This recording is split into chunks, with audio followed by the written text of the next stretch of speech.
The champagne glass shattered against marble. Every head in the Ashford ballroom turned. Vivian Hawthorne stood alone in the center of the glittering crowd, her emerald gown blazing under candlelight, her voice cutting through the stunned silence like a blade. "You speak of her as if she were livestock at auction, Your Grace. Tell me, do you purchase all your brides with the same casual cruelty, or is this family simply unfortunate enough to warrant your particular brand of tyranny?" The Duke of Blackthorne's expression froze. In that instant, Vivian Hawthorne became either the bravest woman in London or the most foolish. What happened next would change everything. Welcome to a story of defiance, passion, and the collision of two unstoppable forces in Regency London. If you're ready to witness a battle between the woman they called the Lioness and the most powerful Duke in England, stay until the very end. Hit that like button and comment which city you're watching from. Now, let us begin. The April rain had finally stopped, leaving London's streets glistening like polished obsidian beneath gas lamps that flickered to life one by one across Mayfair. Inside the Ashford mansion, however, the evening blazed with 1,000 candles, their collective heat turning the grand ballroom into a furnace of silk, jewels, and barely concealed ambition. The season was in full flourish, and tonight's ball promised to be the most spectacular of them all. Vivian Hawthorne stood at the periphery of the dancing, a deliberate outsider in a room full of people desperate to be noticed. At 23, she was considered dangerously close to becoming a spinster, a label she wore with something approaching pride. While other young women her age fluttered and giggled, practicing the art of appearing simultaneously innocent and alluring, Vivian watched the proceedings with the detached fascination of a natural philosopher observing insects under glass. "You're doing it again," whispered Charlotte Pemberton, her closest friend and the only person in London who truly understood her. Charlotte appeared at her elbow with 2 glasses of champagne, pressing one into Vivian's hand. "That look, the one that suggests you find us all deeply amusing and slightly pathetic." "I don't find you pathetic," Vivian replied, accepting the glass but not drinking. "Just trapped. Look at them, Charlotte. Every smile calculated, every laugh rehearsed. They're performing for an audience of eligible men who will judge them like horses at Tattersall's." Charlotte sighed, a sound that held years of resigned acceptance. "Some of us don't have the luxury of your father's indulgence, Vivian. Lord Hawthorne allows you to read philosophy and refuse suitors. My father would have married me off to the first baron who asked if my brother hadn't intervened." It was true, and Vivian knew it. Her father, eccentric and scholarly, had raised her more like a son than a daughter after her mother's death when Vivian was 12. He'd allowed her access to his library, permitted her to sit in on his discussions with other intellectuals, and never once suggested that her primary value lay in making an advantageous match. It was a privilege she never took for granted, even as it isolated her from the world she was expected to inhabit. "I'm grateful," Vivian said quietly. "More than you know. But that doesn't mean I have to pretend this entire system isn't fundamentally—" "Good evening, Miss Pemberton. Miss Hawthorne." The voice cut through their conversation like winter wind through silk. Vivian turned to find herself facing Lord Edmund Fairchild, a thin man with calculating eyes and a smile that never quite reached them. He was wealthy, titled, and according to her father, interested in pursuing an acquaintance. "Lord Fairchild," Charlotte responded with practiced courtesy, while Vivian merely nodded. "I was hoping, Miss Hawthorne, that you might favor me with the next dance." "I don't dance, my lord." "Ah." His smile tightened almost imperceptibly. "Perhaps a turn about the room, then? I would very much like to discuss—" "I'm not interested in marriage, Lord Fairchild." "I thought that was widely known." The silence that followed was exquisite in its awkwardness. Charlotte's intake of breath was audible. Lord Fairchild's face cycled through several shades of red before settling on a mottled purple. That is, I never suggested—" "Didn't you?" Vivian's voice was gentle, almost kind, which somehow made it worse. "Forgive me if I've misunderstood, but in my experience, titled gentlemen rarely seek intellectual discourse with unmarried women unless they're evaluating potential brides. I'm simply saving us both considerable time." Lord Fairchild departed without another word, his rigid back broadcasting his offense to half the ballroom. Charlotte groaned softly. "Vivian, sweet heaven, that's the third one this month. Then perhaps word will finally spread, and they'll stop wasting my time. Or your reputation will be so thoroughly shredded that even your father's indulgence won't protect you." Charlotte's voice held genuine worry. "These men have power, Vivian, social power. They can make you an outcast."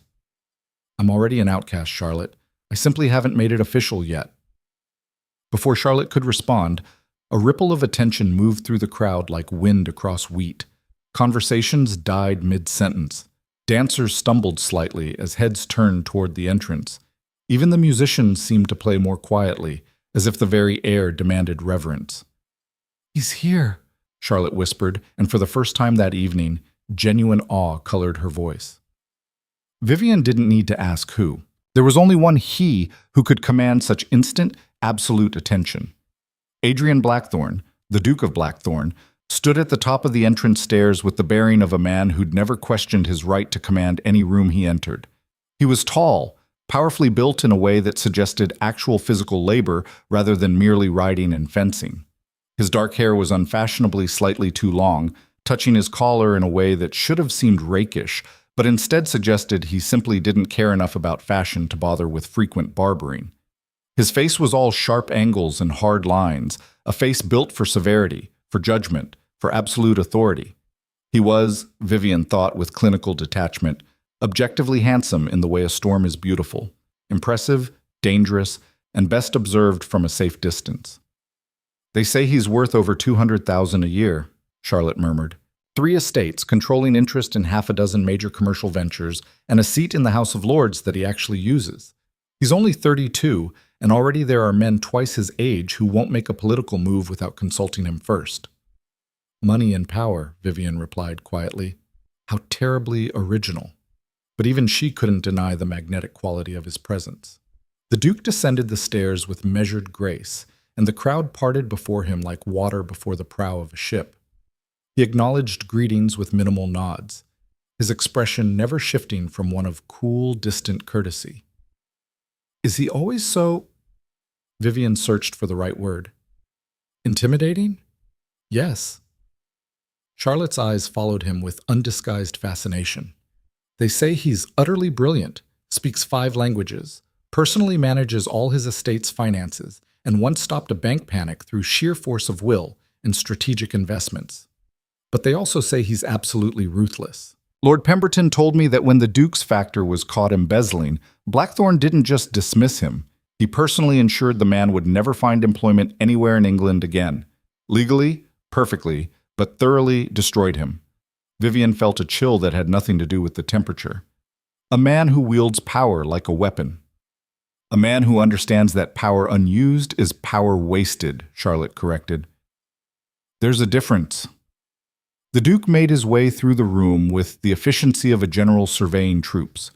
He stopped occasionally to exchange words with important personages, cabinet ministers, wealthy merchants, the heads of prominent families. Each conversation was brief, purposeful, and conducted with his full attention before he moved seamlessly to the next. Vivian watched this performance with growing irritation. Everything about him spoke of control, perfect, absolute, unquestioned control. Here was a man who'd never been told no, never been denied, never been forced to question whether his will should be law. "Miss Hawthorne, Miss Pemberton." Vivian's attention snapped back to find Lady Margaret Thornbury bearing down on them with the determination of a woman on a mission. Lady Margaret was one of society's most dedicated matchmakers, a widow who'd channeled all her considerable energy into orchestrating advantageous marriages for others. "Lady Margaret," Charlotte responded warmly, while Vivian managed a polite smile. "I've just had the most wonderful news," Lady Margaret gushed, her fan fluttering with excitement. "The Duke of Blackthorne has agreed to the match. Little Catherine Ashford is to be his ward's bride. Such an honor for the family, and such a relief for Lord Ashford, I must say. The dear man has been quite beside himself with worry." Vivian's attention sharpened. "Catherine Ashford? But she's barely 18. 19 next month," Lady Margaret corrected. "A perfectly acceptable age for marriage, my dear, and to be allied with the Blackthorne family." Well, it's the kind of opportunity most girls only dream of. And does Catherine dream of it? The question emerged more sharply than Vivian intended. Lady Margaret's expression cooled slightly. Catherine is a sensible girl who understands her duty to her family. Lord Ashford's investments in railway shares were unfortunate. The family faced potential ruin. This marriage will save them. Save them? Vivian repeated slowly. Or sell her? Vivian, Charlotte hissed in warning, but Lady Margaret had already drawn herself up to her full, considerable height. That is quite enough, Miss Hawthorne. I know you harbor certain unconventional views, but this is neither the time nor the place. Catherine's future is secure, her family's honor preserved, and she will be the wife of a baronet, a young man of good character whom the Duke himself has sponsored. There is nothing remotely objectionable about the arrangement. Lady Margaret swept away in a rustle of taffeta and disapproval, leaving Vivian and Charlotte in a small island of uncomfortable silence. You need to be more careful, Charlotte said quietly. Lady Margaret has influence. She's helping arrange a transaction. Vivian's voice was tight. A girl barely out of the schoolroom married off to solve her father's financial incompetence, and we're supposed to celebrate this as if it's somehow noble. It's survival, Vivian. For Catherine, for her family, not everyone has the luxury of choosing principle over pragmatism. Vivian wanted to argue, wanted to rage against the casual acceptance of a system that treated women like assets to be traded and managed. But she also knew Charlotte was right. Moral outrage accomplished nothing if you couldn't offer an alternative. The evening continued its glittering course. Vivian danced once with a nervous young man who stammered his way through the entire set, then retreated back to the periphery, content to observe. She watched Catherine Ashford, a pretty girl with soft brown hair and eyes that held a carefully concealed desperation, smile and laugh, and accept congratulations on her upcoming nuptials with the grace expected of someone born to play a role. It was nearly midnight when Vivian heard the Duke's voice. She'd been making her way toward the refreshment table when the sound of male voices from a small antechamber caught her attention. The door stood slightly ajar, and through it she could see the Duke of Blackthorne in conversation with Lord Ashford and another gentleman she recognized as Sir Charles Waverley, the young baronet who would be marrying Catherine. The papers will be signed tomorrow, the Duke was saying, his voice carrying the absolute certainty of a man stating facts rather than making suggestions. The settlement of £30,000 will clear your railway debts and provide sufficient capital to restore your estates to profitability, Ashford. In exchange, your daughter marries Waverley under my sponsorship. Your grace has been more than generous. Lord Ashford's voice trembled slightly. I cannot express my gratitude. Gratitude is unnecessary. This is a business arrangement that serves all parties. The Duke's tone was perfectly level, without warmth or coldness. Waverley gains a well-bred wife with connections to established families. You escape ruin. I secure a reliable ally in the Commons when Waverley inherits his father's seat. And Miss Ashford, he paused, and Vivian could almost hear the dismissive gesture, gains security and a respectable position. What of her feelings in the matter? Sir Charles spoke for the first time, his voice younger, uncertain. I've met Miss Ashford only twice, Your Grace. She seems quiet. She seems sensible, the Duke corrected, which is precisely what you need, Waverley. Your political career will require a wife who understands discretion and duty. Affection can develop in time, if you're both reasonably committed to the effort. But it's hardly the foundation upon which sound marriages are built. Vivian felt something crack inside her chest. The casual dismissal, the reduction of Catherine's entire future to a series of strategic advantages, the assumption that her feelings, her desires, her dreams were barely worth considering. Her hand found the nearby table.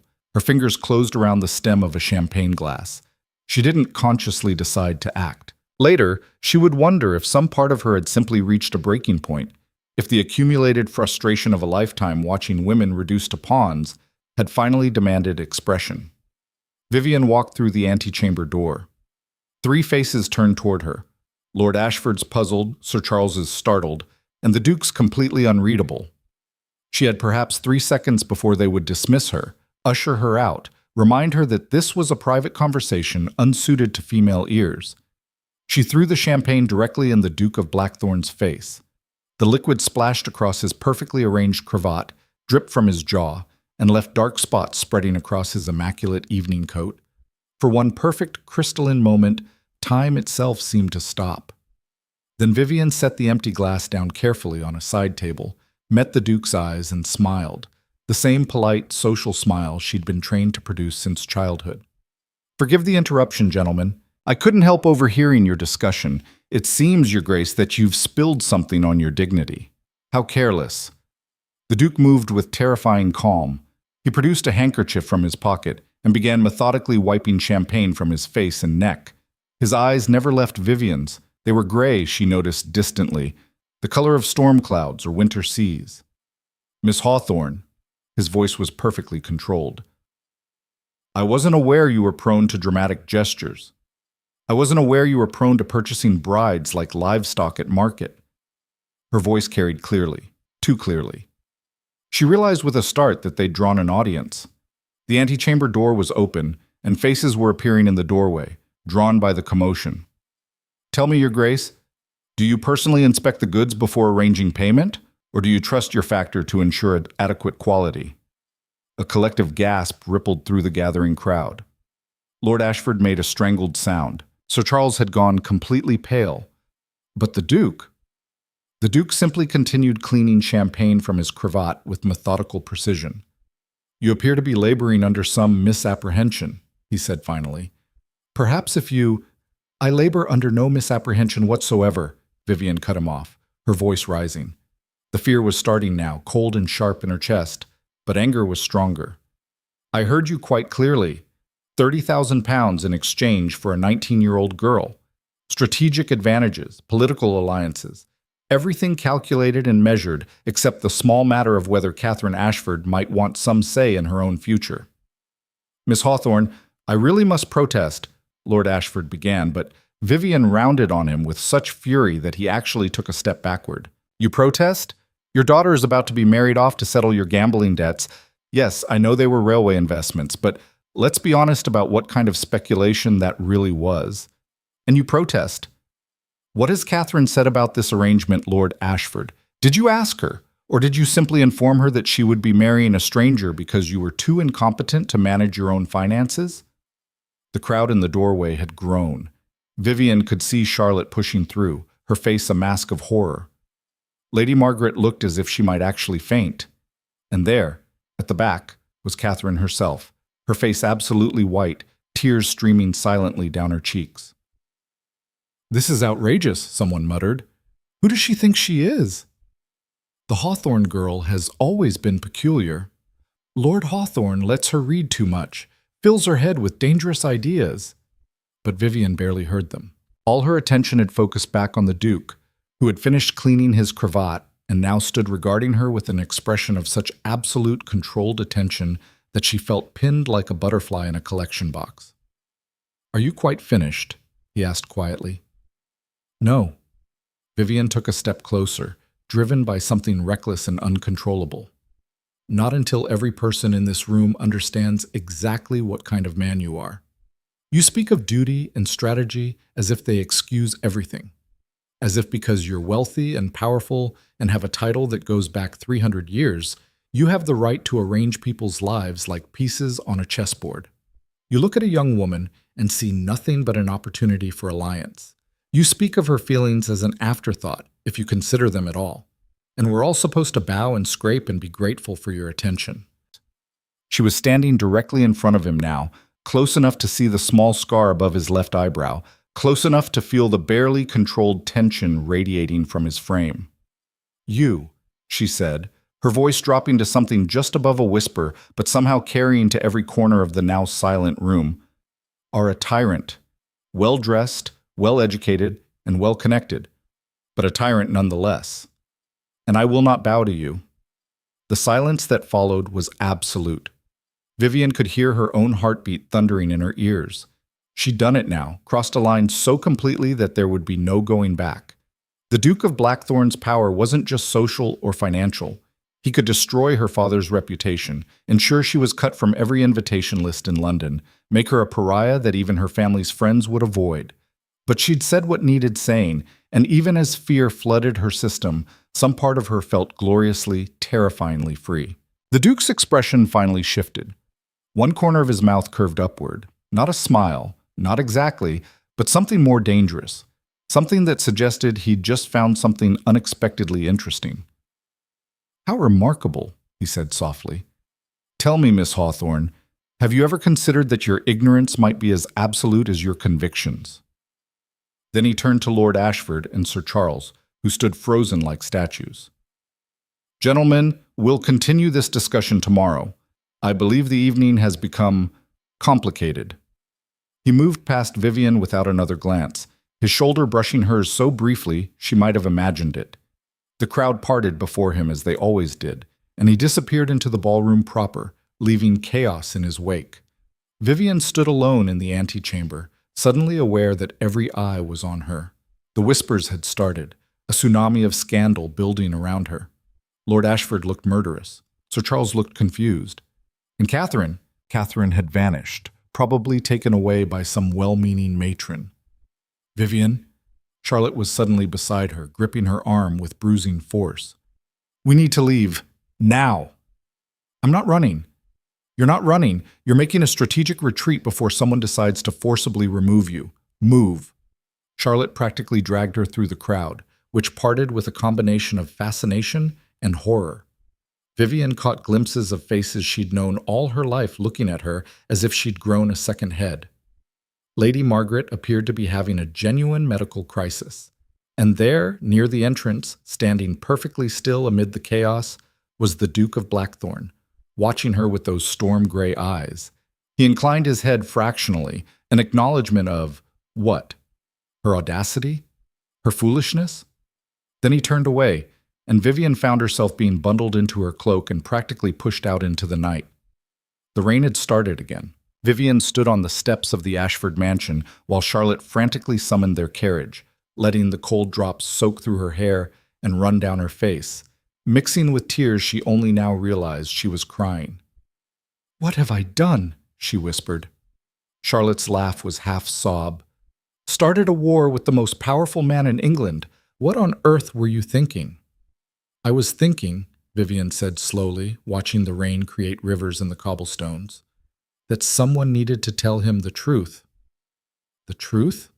Charlotte shook her head in disbelief. "Vivian, the truth is a luxury that people like us, women, unmarried women without independent fortunes, cannot afford.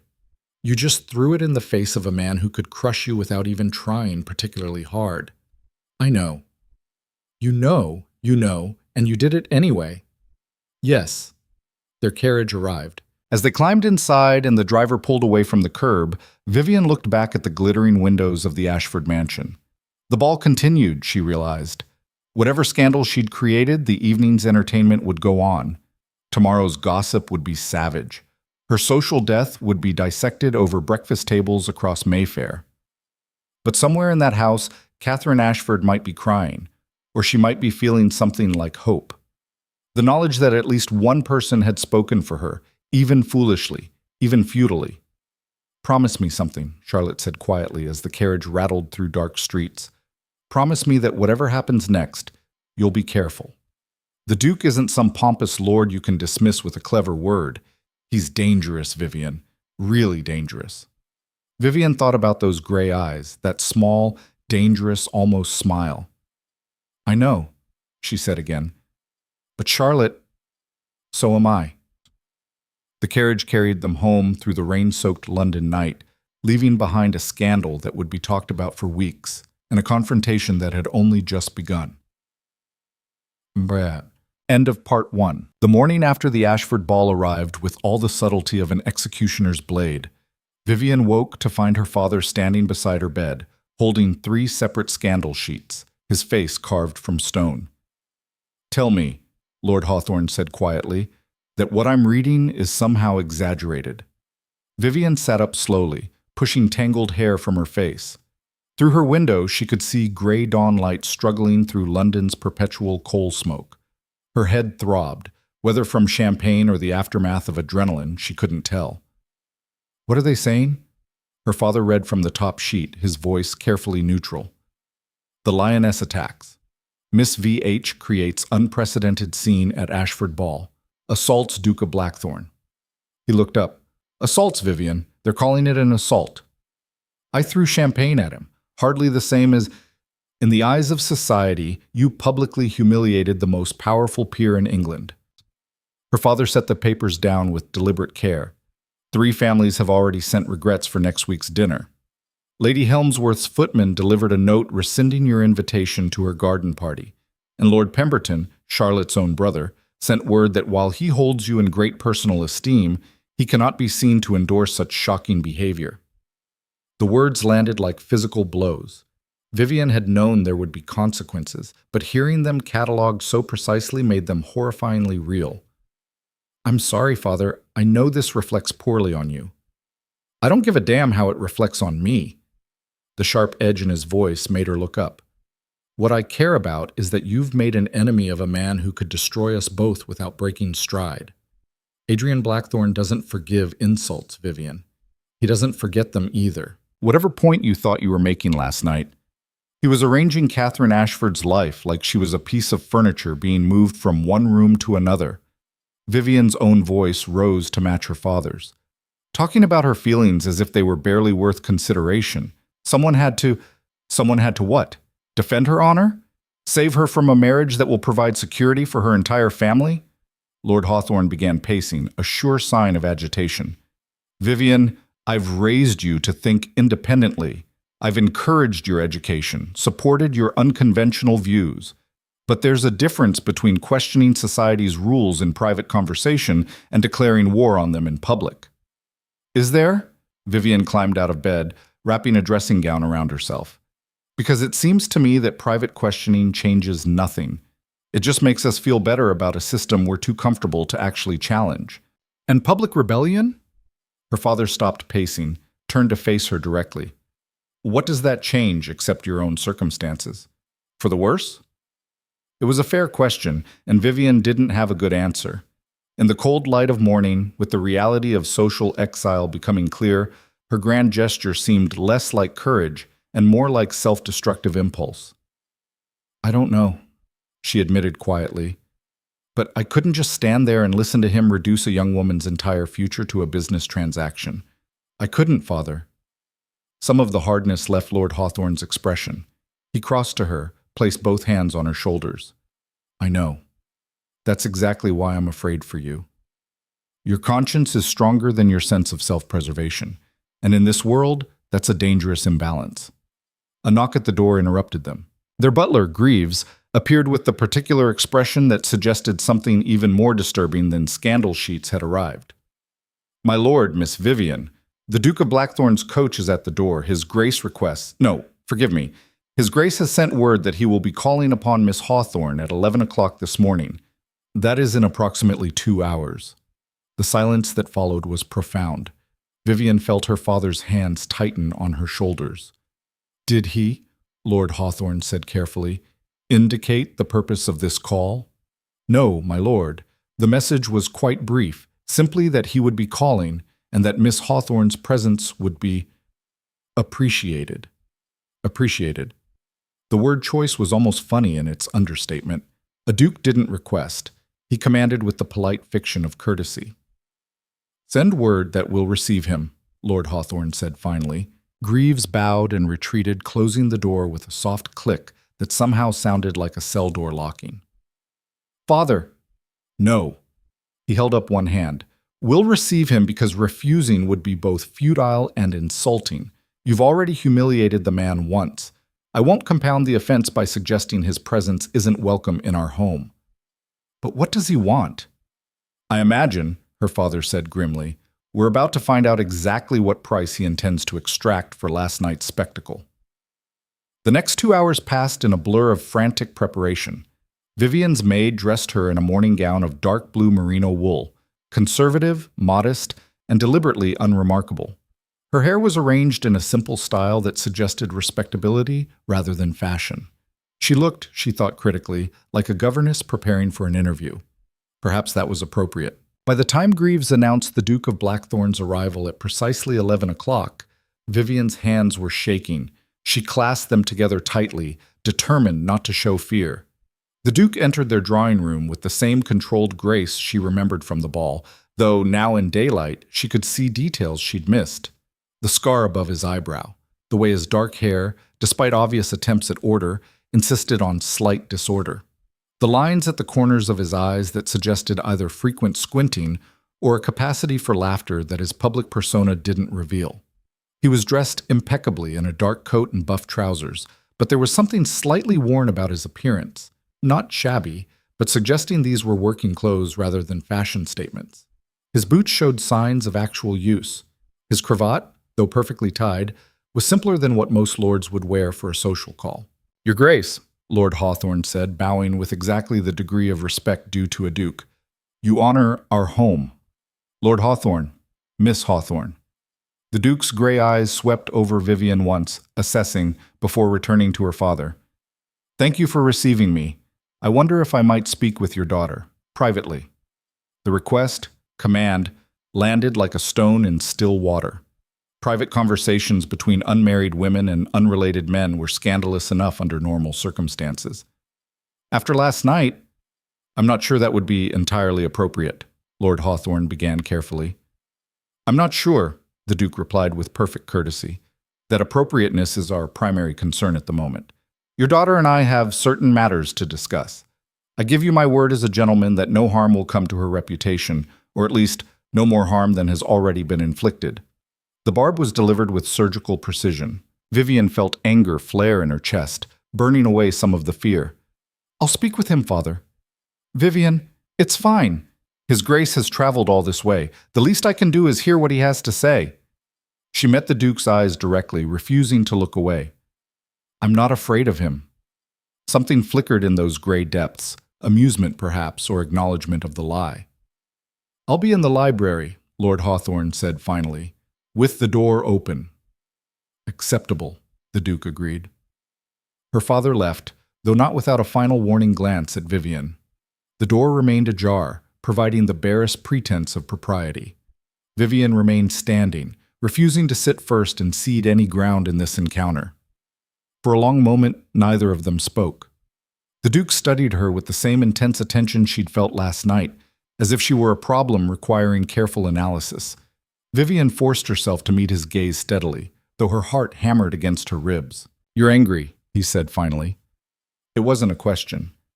"Should I not be? You've come here to, what, demand an apology? Outline the terms of my social destruction?" "I've come to extend an invitation." He drew an envelope from his coat pocket, held it between two fingers. "To dinner, tomorrow evening, at Blackthorne House." Of all the things Vivian had expected, this wasn't among them. She stared at the envelope as if it might contain a snake. "You're joking. I assure you, I rarely joke about dinner parties." "Why would you possibly want me at your home after what I—" She stopped, recalibrated. "This is a trap of some kind. You want to humiliate me in front of your friends." "I want," the Duke said with careful emphasis, "to have a conversation. Last night, you accused me of arranging Catherine Ashford's marriage with callous disregard for her wishes. You suggested I treat women as property. You questioned my character in front of half of London's elite society." "Yes, I did." "And you did so based on overhearing approximately 3 minutes of a conversation whose full context you didn't understand." He moved closer, and Vivian had to resist the urge to step back. "So I'm offering you the opportunity to understand that context, to hear the complete story. And then, if you still believe I'm the tyrant you've named me, you can say so to my face. In private this time, where your accusations won't destroy innocent people's reputations along with my own." Catherine's reputation is currently being salvaged by every gossip in London insisting that you're clearly mad and she's a victim of your unstable temperament. The Duke's voice remained level, but something sharp edged each word. "The Ashford family, rather than being disgraced by association with my supposed tyranny, is now receiving sympathy calls. Sir Charles Waverley is being praised for his steadfast loyalty to his betrothed despite the scandal. So congratulations, Miss Hawthorne. Your grand gesture has achieved precisely nothing except your own ruin." The words hit harder because they were true. Vivian felt something crumble inside her chest. "Then why invite me to dinner if I'm already destroyed? What purpose does this serve?" "Because," the Duke said, and for the first time something like genuine emotion colored his voice. "In 20 years of managing estates, negotiating political alliances, and dealing with every species of ambitious fool that London produces, no one has ever looked me in the eye and called me a tyrant. No one has ever suggested that my wealth and title don't excuse everything. And I find that I want to know whether your courage was genuine or simply ignorance dressed in righteous anger." He held out the envelope. Vivian didn't take it. "If I refuse?" "Then you refuse. I'm not in the habit of forcing young women to dine with me, despite your evident belief that I'm some sort of medieval despot." A hint of dark amusement touched his expression. "Though I will note that refusing might suggest you're afraid to confront the possibility that you were wrong." It was expertly done, an appeal to exactly the pride and stubbornness that had gotten her into this situation. Vivian recognized the manipulation even as she felt it working. "I wasn't wrong about what I heard." "Then come to dinner and prove it. Listen to the full story. If you still believe I'm a villain afterward, I'll even provide you with champagne to throw." Despite herself, despite everything, Vivian felt a startled laugh escape. The Duke's expression shifted into something that might have been an actual smile, brief but genuine. "Tomorrow evening," he continued, 7 o'clock. I'll send a carriage." "I have my own carriage." "I'm aware. I'll send one anyway. Call it a security measure. I'd rather not risk you changing your mind halfway through the journey." He set the envelope on a side table, turned toward the door, then paused. "One more thing, Miss Hawthorne. You should know that 3 other families have withdrawn social invitations to you this morning. By this evening, that number will likely double. You've become what society calls impossible. Not quite ruined enough to ignore, but too scandalous to acknowledge. It's an uncomfortable position." "Are you threatening me?" "I'm informing you. There's a difference." Those gray eyes met hers one last time. "Tomorrow's dinner may be the last invitation you receive from anyone in London society for quite some time. I suggest you consider carefully whether your pride is worth that particular price." He left without waiting for a response. Vivian heard him exchange brief pleasantries with her father in the hall, then the sound of the front door closing. She stood frozen in the drawing room, staring at the envelope on the table as if it might suddenly sprout teeth. Lord Hawthorne reappeared moments later. "Well?" "He's invited me to dinner." Vivian's voice sounded distant to her own ears. "Tomorrow evening, at Blackthorne House." "Absolutely not."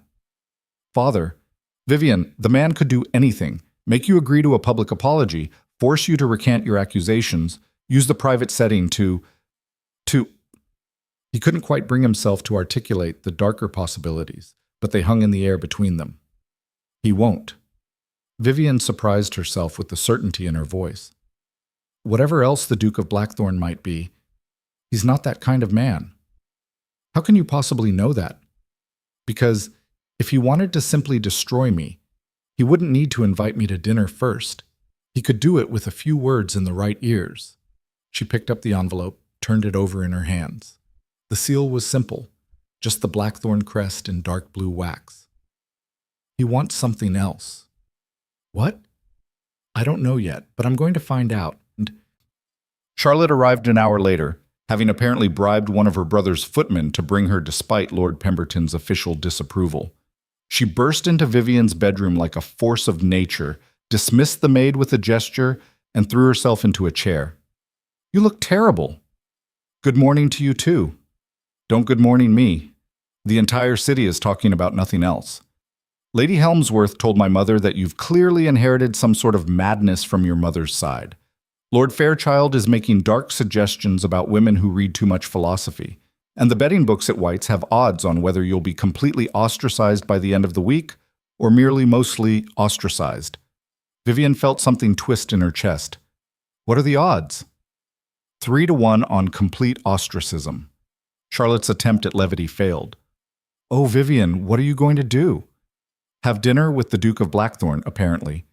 She explained about the morning's visit. Charlotte listened with growing horror. "You can't be serious. You publicly humiliate the man, and now you're going to walk into his home alone? Not alone. There will be servants, and he gave his word. His word? Vivian, his word is worth exactly as much as he decides it's worth at any given moment. He's a duke. He could claim you tried to seduce him, that you made advances, that you behaved improperly, and who would contradict him? Your reputation is already in tatters. His is unassailable. Then it doesn't matter whether I go or not, does it? I'm destroyed either way. Vivian moved to the window, watched rain beginning to fall again across the garden. At least this way I'll know the truth about Catherine's marriage. He claims there's more to the story. And you believe him? I don't know. But I heard his voice last night, Charlotte. The way he talked about arranging that girl's future like it was a business transaction. Even if there are reasons, even if it's more complicated than it seemed, how does that make it acceptable? Charlotte rose, came to stand beside her. It doesn't. But Vivian, the world isn't going to change because you're angry about injustice. It's just going to crush you for trying. Maybe. Or maybe... Vivian trailed off, not sure how to articulate the strange, stubborn hope flickering in her chest. He came here himself. He didn't send a note or a representative. The Duke of Blackthorne personally came to our home to invite me to dinner. So? So that means something. I don't know what yet, but it means something. The next day crawled by with agonizing slowness. Vivian tried to read but couldn't concentrate. She attempted correspondence but found herself staring at blank paper. Even her father seemed infected by the tension, spending most of the day locked in his library with instructions not to be disturbed. As evening approached, Vivian dressed with care. Not formal ball attire, this was a private dinner, but a gown of deep green silk that Charlotte had once said made her look like a forest queen. Her maid arranged her dark hair in an elegant style, leaving a few tendrils loose to frame her face. "You look beautiful, miss," the girl said softly. "Brave, too." Vivian met her own eyes in the mirror. She didn't feel brave. She felt terrified and reckless and absolutely certain she was making either the worst or the best decision of her life. The Duke's carriage arrived at precisely 6:30, early enough for the journey across London, but not so early as to seem overeager. It was unmarked except for small crests on the doors, elegant but understated. The driver was middle-aged and professional, handing her in with practiced courtesy before closing the door firmly. As they pulled away from the house, Vivian saw her father watching from the library window. He raised one hand in farewell or blessing or warning. She returned the gesture, then settled back against the velvet cushions as London rolled past. Blackthorne House stood in one of Mayfair's most prestigious squares, a Georgian masterpiece of pale stone and perfect proportions. As the carriage pulled up, Vivian noticed immediately that there were no other vehicles waiting, no signs of additional guests arriving. Her heart began to pound harder. A butler met her at the door, older, with the kind of dignity that suggested decades of service to the family. "Miss Hawthorne, His Grace is expecting you. Please follow me." The interior of Blackthorne House was both impressive and surprisingly austere. Rich, but not ostentatious, with an emphasis on quality rather than display. They passed through a marble entrance hall into a corridor lined with portraits, generations of Blackthornes watching her progress with painted eyes. The butler stopped before a closed door. "His Grace asked that you be shown to the library. He will join you shortly." The room he ushered her into was magnificent. Floor-to-ceiling shelves held thousands of volumes, their leather spines creating a patchwork of colors. A fire burned in a massive fireplace. Comfortable chairs were arranged near the windows, and on a central table sat several stacks of papers, meticulously organized. Vivian moved closer, curiosity overcoming caution. The top document was a contract, densely written legal language that made her head spin. But certain phrases jumped out. Dowry settlement, £30,000. Annual income provision, independent trust. Finding anything interesting? She spun around. The Duke stood in the doorway, still in traveling clothes, riding boots dusty, coat slightly rumpled. He looked more human than she'd yet seen him, less the perfect aristocrat and more like someone who'd just returned from actual work. "I wasn't snooping. I left them there deliberately." He moved into the room, began removing his riding gloves. I thought you might like to examine the actual terms of the arrangement before dinner. See for yourself what kind of tyrant I really am." Vivian looked back at the papers, then at him. "You're trying to prove something." "I'm trying to provide context. There's a difference." He gestured to the chairs. "Please sit. I need to change before dinner, but I wanted to make sure you'd arrive safely. The library is yours to explore, including those contracts. I'll return in 20 minutes." He left before she could respond. Vivian stood alone in the quiet library, surrounded by books and legal documents and the faint smell of leather and wood smoke. Slowly, she returned to the table and began to read. The contract was exactly what the Duke had described at the ball: £30,000 to clear Lord Ashford's debts. But there were additional provisions she hadn't heard him mention: a separate trust fund established for Catherine herself, independent of her husband's control, an annual income guaranteed to her personally, property settlements that would remain hers in the event of Sir Charles's death, legal protections that gave her far more autonomy than most married women could expect. A second document outlined the terms of Sir Charles's political sponsorship. In exchange for the Duke's support, Waverley agreed to specific policy positions: support for workers' rights legislation, opposition to certain exploitative business practices, backing for educational reform. It read less like a political alliance and more like an ideological contract. A third document was a letter, Catherine's own handwriting, shaky but clear. "I am grateful for His Grace's generosity and believe Sir Charles to be a good man. While I would have preferred more time for courtship, I understand the necessity and enter this arrangement willingly." Willingly. The word echoed in Vivian's mind, not enthusiastically, not joyfully, but willingly. It wasn't the romantic ideal, but it was consent. Real, documented consent. "You look confused." Vivian looked up to find the Duke had returned, now dressed impeccably for dinner in dark evening clothes. His hair was still damp, suggesting he'd bathed quickly. "I thought," she struggled for words, "the way you spoke about her feelings being irrelevant." "I said they weren't the foundation of the marriage. That's not the same as saying they're irrelevant." He moved to the table, stood across from her. "Catherine Ashford is 19 years old. Her family faced complete ruin. Not just social embarrassment, but actual poverty. Debtor's prison for her father, loss of their home. Her younger sister's prospects destroyed. She had a choice: marry a young man of good character who could provide security, or watch her entire family descend into misery." "That's not really a choice." "No," he agreed quietly. "It's not. But it's the choice she had. So I did what I could to make it bearable. The trust fund means she'll have her own money, always. The legal protections mean she has some autonomy. And the political requirements I've placed on Waverley mean she'll be married to a man who's committed to reform, not exploitation. It's not perfect. It's not even particularly fair, but it's better than the alternative." Vivian sank into one of the chairs, feeling her certainty crumble further. "Why didn't you explain this last night?" "Because you didn't ask.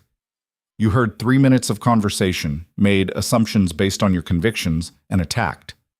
He didn't sound angry, merely matter-of-fact. "I'll admit, I was impressed. Horrified and impressed. No one speaks to me that way." "Because you're a duke." "Because I'm dangerous." The correction was gentle but firm. "Not physically, not in the way you're probably imagining, but I have power, Miss Hawthorne, real power. The kind that can destroy lives with a word in the right ear, a withdrawal of support, a strategic alliance broken. Most people understand this instinctively and behave accordingly. And I didn't. No. You looked at me and saw only a man arranging a young woman's life for his convenience. You didn't see the power. You didn't see the danger. You just saw something you believed was wrong and decided to act." He paused. It was remarkably stupid and remarkably brave. A bell chimed somewhere in the house. The Duke straightened, offered his arm with formal courtesy. "Dinner is served. Shall we continue this conversation over food? I promise the meal is excellent, and I've taken the precaution of serving only white wine. No champagne to weaponize." Despite everything, Vivian felt herself smile. She took his offered arm, let him lead her toward the dining room, and wondered what other assumptions she'd made that were about to be shattered. The dining room was intimate rather than grand, a table set for two, candles providing warm light, and windows overlooking gardens dark with evening. The food was indeed excellent, but Vivian barely tasted it. She was too focused on the conversation unfolding between them. "Tell me about your education," the Duke said over the first course. "Your father mentioned you studied philosophy." "Among other things, history, literature, some mathematics. Father never saw the point in limiting what I learned simply because I was female." "And what did you learn about power?" The question caught her off guard. "I'm not sure what you mean." "Philosophy, history. Both are fundamentally about power. Who has it, how it's used, what justifies it?" He set down his fork, gave her his full attention. "So what did you learn?" Vivian considered carefully. "That power wielded without consideration for those it affects is tyranny. That authority must be balanced by responsibility. That true strength lies in restraint rather than display. And you think I lack restraint? I think you're so accustomed to obedience that you've forgotten the difference between respect and fear." Instead of offense, something like satisfaction crossed his face. "Good. That's honest, at least. Let me tell you what I've learned about power, Miss Hawthorne. It's not abstract. It's not theoretical. It's the difference between a family eating or starving, between a village having a doctor or watching children die of preventable diseases, between workers having safe conditions or being crippled by dangerous machinery." He leaned forward slightly, intensity radiating from him. "I manage 3 estates directly and have controlling interests in 7 commercial enterprises. That means I'm responsible for the livelihoods of approximately 4,000 people. Every decision I make affects real lives. So yes, I arrange marriages strategically. I form alliances carefully. I wield my influence deliberately. Because if I don't, someone else will. Someone who cares only about profit or social position and nothing about the actual human beings involved."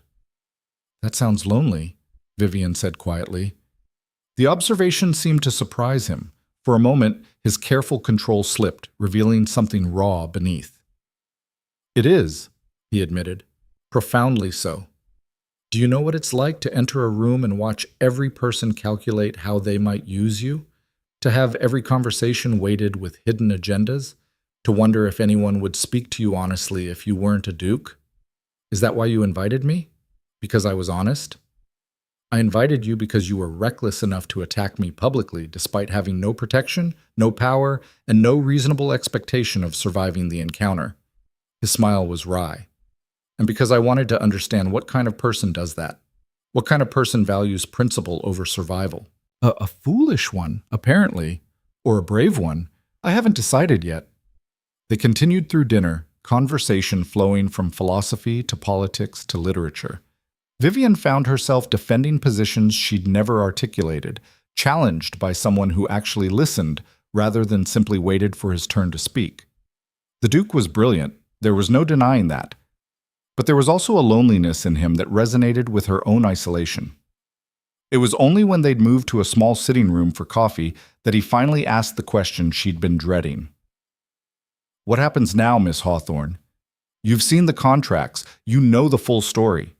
Do you still believe I'm a tyrant?" Vivian wrapped both hands around her coffee cup, buying time to think.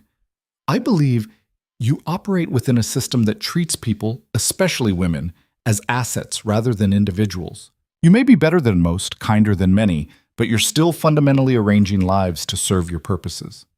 And if those purposes include genuine good, better working conditions, educational opportunities, medical care, then I'm grateful for your benevolence. But it's still benevolence granted from above, not rights secured by those it benefits. You want revolution." It wasn't a question. "I want change. Real change. Not just better masters, but the end of a system where some people are masters and others are property." The Duke set down his own cup, studied her with that intense focus she was beginning to recognize. "That kind of change takes generations, Miss Hawthorne, if it comes at all. Then we'd better start now." The silence that followed felt charged, electric. Then the Duke did something that shocked her more than anything else that evening. He laughed. Not the polite social laugh of the ballroom, but genuine, surprised laughter. "You're extraordinary," he said finally. "Completely impossible. probably doomed to heartbreak and disappointment, but extraordinary. Is that a compliment? I'm not entirely sure yet. He rose, moved to the window, stood looking out at the dark gardens. I have a proposition for you, Miss Hawthorne. Not a romantic one. You can relax. A practical one. I'm listening. Your reputation is damaged, possibly beyond repair. My reputation is complicated now, thanks to our public confrontation.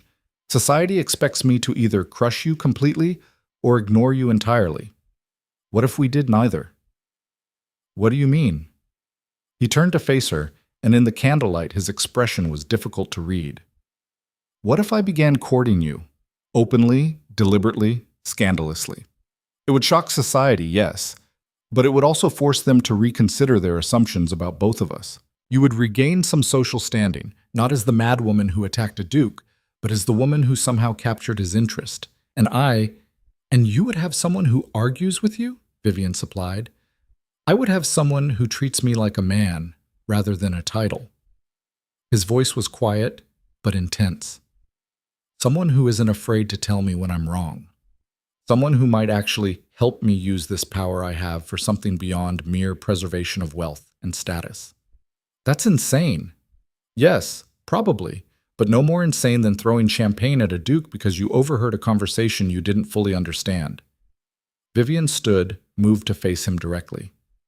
And if I said no? If I refused this proposition? Then I would respect that choice and arrange for your safe return home. We would part as, what? Not quite friends. Not quite enemies. Something undefined. But you'd prefer I said yes. I'd prefer, the Duke said carefully, to see what might happen if two people who fundamentally disagree about how the world should work tried to find common ground. You think I'm too comfortable with power. I think you're too naive about its necessity. Perhaps we're both partially right. It was mad. Completely, utterly mad.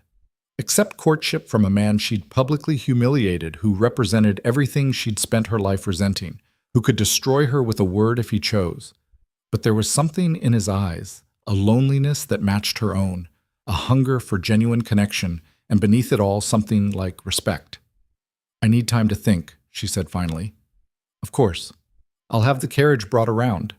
The ride home passed in silence, but Vivian's mind was racing. When she arrived back at her father's house, she found him waiting in the drawing room, a book forgotten in his lap. Well? He asked simply. I don't know, Vivian admitted. He's not what I expected. He's not what anyone expects, I think. Is that a good thing or a dangerous one? Both, she said. Definitely both. She went to bed that night with the Duke's proposition echoing in her mind, knowing that whatever decision she made would change everything.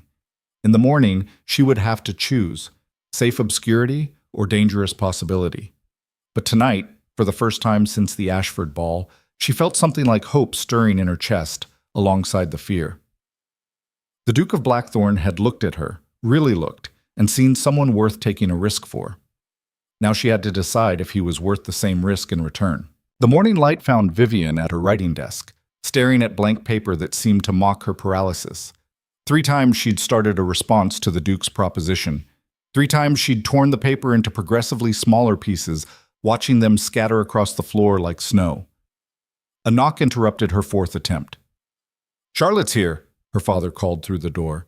"She seems agitated." That was an understatement. Charlotte burst into the room moments later, her usually perfect composure shattered.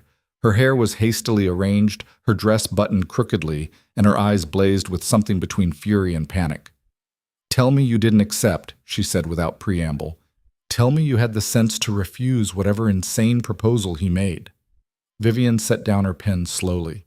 "How did you—" "Because the Duke of Blackthorne was seen entering a jeweler's shop on Bond Street this morning." "A jeweler's shop, Vivian, within 24 hours of your private dinner." Charlotte began pacing, her movements sharp with anxiety. "The entire city is speculating. Half of London thinks he's buying an engagement ring. The other half thinks he's commissioning something even more scandalous. He offered courtship, not marriage." "Which is somehow worse!" Charlotte spun to face her. "Courtship means public appearances. It means his attention without the security of betrothal. Do you understand what that makes you look like? Not a future duchess, A mistress in training. The words landed like a slap. Vivian felt heat rise to her cheeks, but anger came with it. That's unfair. He gave his word. His word? Vivian, listen to yourself. You're defending a man you called a tyrant 3 days ago. You threw champagne in his face. Now you're what? Charmed? Seduced by dinner conversation and pretty arguments? No, I'm considering possibilities. Possibilities? Charlotte's laugh was harsh. The possibility that the most powerful man in England genuinely wants to court a woman who publicly humiliated him? The possibility that this isn't some elaborate revenge disguised as romance? Wake up, Vivian. Men like the Duke of Blackthorne don't forget insults. They repay them. Before Vivian could respond, her father appeared in the doorway, his face grave. He held a note, its seal already broken. This just arrived. From Lady Thornbury. The same Lady Thornbury who'd been so enthusiastic about Catherine's arranged marriage. Vivian took the note with trembling fingers, read the sharp, precise handwriting. Miss Hawthorne, I have been asked by several concerned parties to convey certain information. The Duke of Blackthorne's courtship is known to all of society. His Grace has made no secret of his intentions. However, you should be aware that bets are now being placed at White's and Brooks's regarding the duration and outcome of this arrangement. The current odds favor it ending in your complete ruin within 3 months. I write this not out of malice, but because you are young and I believe genuinely ignorant of the danger you face. Whatever the Duke's motives, you are playing a game whose rules you do not understand. Respectfully, Lady M. Thornbury. The paper slipped from Vivian's fingers. Charlotte caught it, read it, and made a sound somewhere between despair and vindication. You see? Even Lady Thornbury, who's never met a scandal she didn't relish, thinks you're in over your head. Perhaps I am. Vivian heard her own voice as if from a distance. But Charlotte, what's my alternative? Hide in my father's house until everyone forgets about me? Watch as every door in London closes one by one? I'm already ruined. At least this way I'm ruined while doing something. While doing what exactly? Playing whatever game the Duke has designed? While learning whether change is possible. Vivian stood, faced her friend directly. He controls vast wealth, employs thousands of people, influences policy. If I can push him, even slightly, toward using that power differently, isn't that worth the risk? And if you can't, if he's simply amusing himself at your expense, then I'll have tried, which is more than I can say for anyone else in this cursed city. Charlotte stared at her for a long moment, then shook her head slowly. You're going to accept his courtship? Yes. You're insane. Probably. I'm going to stay your friend anyway, which makes me equally insane. Despite everything, Vivian felt tears sting her eyes. She crossed the room, pulled Charlotte into a fierce embrace. Thank you. Don't thank me yet. When this all collapses spectacularly, you'll need someone to say, I told you so, properly. Charlotte pulled back, managed a watery smile. Just promise me you'll be careful. Promise me you won't mistake intellectual fascination for safety. I promise. But even as she said it, Vivian wondered if it was a promise she could keep. The note she finally sent to Blackthorne House was brief. Your Grace, I accept your proposition. However, I have conditions. We should discuss them before any public announcement. VH. His response arrived within 2 hours. This afternoon, 3 o'clock. The British Museum, Egyptian Gallery. Come alone. A B. The location choice intrigued her. Not his home, not her father's house, but neutral ground. Public enough to be proper, private enough for real conversation. It suggested either respect for her reputation or careful strategic thinking, possibly both. Vivian arrived early, moving through the museum's marble halls with nervous energy. The Egyptian gallery was mercifully empty. Few people visited on weekday afternoons, and those who did usually preferred the more famous Greek sculptures. She was studying a carved relief of a pharaoh when she felt his presence behind her. Interesting choice, the Duke said quietly. Most people stop at the Rosetta Stone and consider themselves cultured. Vivian didn't turn. Most people are performatively interested in artifacts that confirm their own importance. I prefer the ones that remind us how temporary all empires are. Cheerful thought. Realistic one. She finally faced him. He was dressed more casually than she'd yet seen him. No formal coat, just a well-tailored jacket and simple cravat. It made him seem younger, more approachable. You wanted to discuss my conditions. I wanted to see if you'd actually come. He moved to stand beside her, studying the same relief. Charlotte Pemberton arrived at your house this morning, stayed for 90 minutes, and left looking agitated. Lord Fairchild has been spreading rumors that you're mentally unstable, and Lady Thornbury sent you a warning note. Did I miss anything? Vivian felt ice slide down her spine. You're having me watched. I'm having the situation monitored. There's a difference. He spoke calmly, as if discussing the weather. You accepted a dangerous proposition from a powerful man. I needed to know if anyone was trying to leverage that vulnerability against you. My vulnerability? How considerate. It's not consideration, it's basic strategic sense. He finally looked at her directly, those gray eyes sharp. You think I'm the only danger you face? Half of London's gentlemen see you as easy prey now, a ruined woman with no protection. The other half see you as a pawn to use against me. So yes, I'm watching, because I need to know who's circling before they attack. The casual competence of it. The assumption that he could and should monitor her life made Vivian's temper flare. This is exactly what I meant about you treating people like assets to manage. You don't ask permission. You don't consider that I might want some say in how my own safety is protected. You just act. Would you prefer I let someone hurt you to preserve your sense of independence? I'd prefer you recognize that protection without consent is just another form of control. The Duke was silent for a moment. When he spoke again, his voice had changed, less certain, more genuine. You're right, I apologize. I'm unaccustomed to explaining my decisions before implementing them. The admission surprised her. That might be the most honest thing you've said to me. Then let me continue being honest. You wanted conditions. What are they? Vivian had spent the morning composing a list. She drew the paper from her reticule, unfolded it with hands that only slightly trembled. First, this courtship ends immediately if I determine it's causing more harm than good. No negotiation, no attempts to change my mind. Agreed.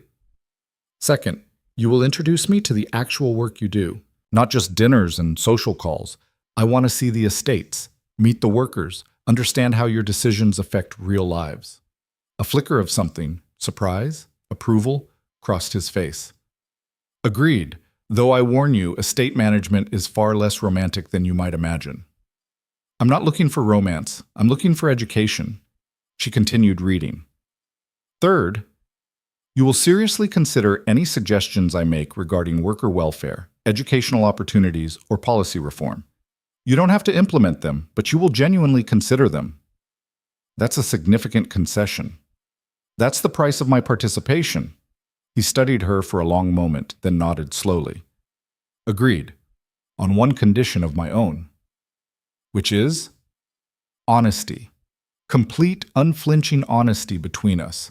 No polite lies, no social performance. If you think I'm wrong, you say so. If I think you're being naive, I say so. We may not always agree, but we'll always know where we stand. But Vivian extended her hand. Deal. His hand engulfed hers, warm, calloused in ways that suggested actual work, rather than just riding and sport. The contact sent an unexpected jolt through her system. She withdrew her hand quickly, confused by her own reaction. When should we begin? She asked, trying to regain composure. Tomorrow. I'm traveling to my primary estate in Kent, Thornfield Manor. Come with me. 3 days of seeing how an estate actually operates. If you still think I'm a tyrant afterward, we can end this arrangement immediately. 3 days alone with you at your country estate? Vivian laughed. That's not courtship, that's social suicide. Bring Charlotte as chaperone, bring your father if you like. I'm offering you truth, Miss Hawthorne. The question is whether you're brave enough to see it. The challenge was deliberate, calculated to appeal to exactly the part of her that couldn't resist testing boundaries. Vivian recognized the manipulation and decided she didn't care. I'll bring Charlotte, and I'll hold you to every word of our agreement. I wouldn't expect anything less.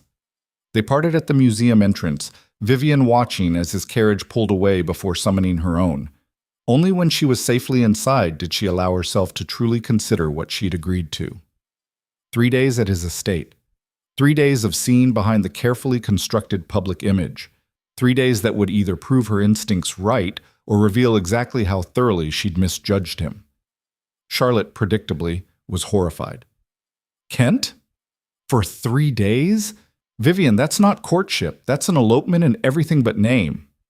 That's why you're coming with me. Vivian continued packing, ignoring her friend's protests. And my father's given permission. He thinks it might actually be educational. Your father has always encouraged your worst impulses. My father, Lord Hawthorne said from the doorway, making both women jump, has decided that if his daughter is determined to court scandal, she might as well do it in pursuit of knowledge rather than mere rebellion. He entered the room, set a leather journal on Vivian's desk. These are my notes from a study I conducted on agricultural reform 15 years ago. The Duke of Blackthorne cited them in a parliamentary address last session. If you're going to his estate, you should understand what you're looking at.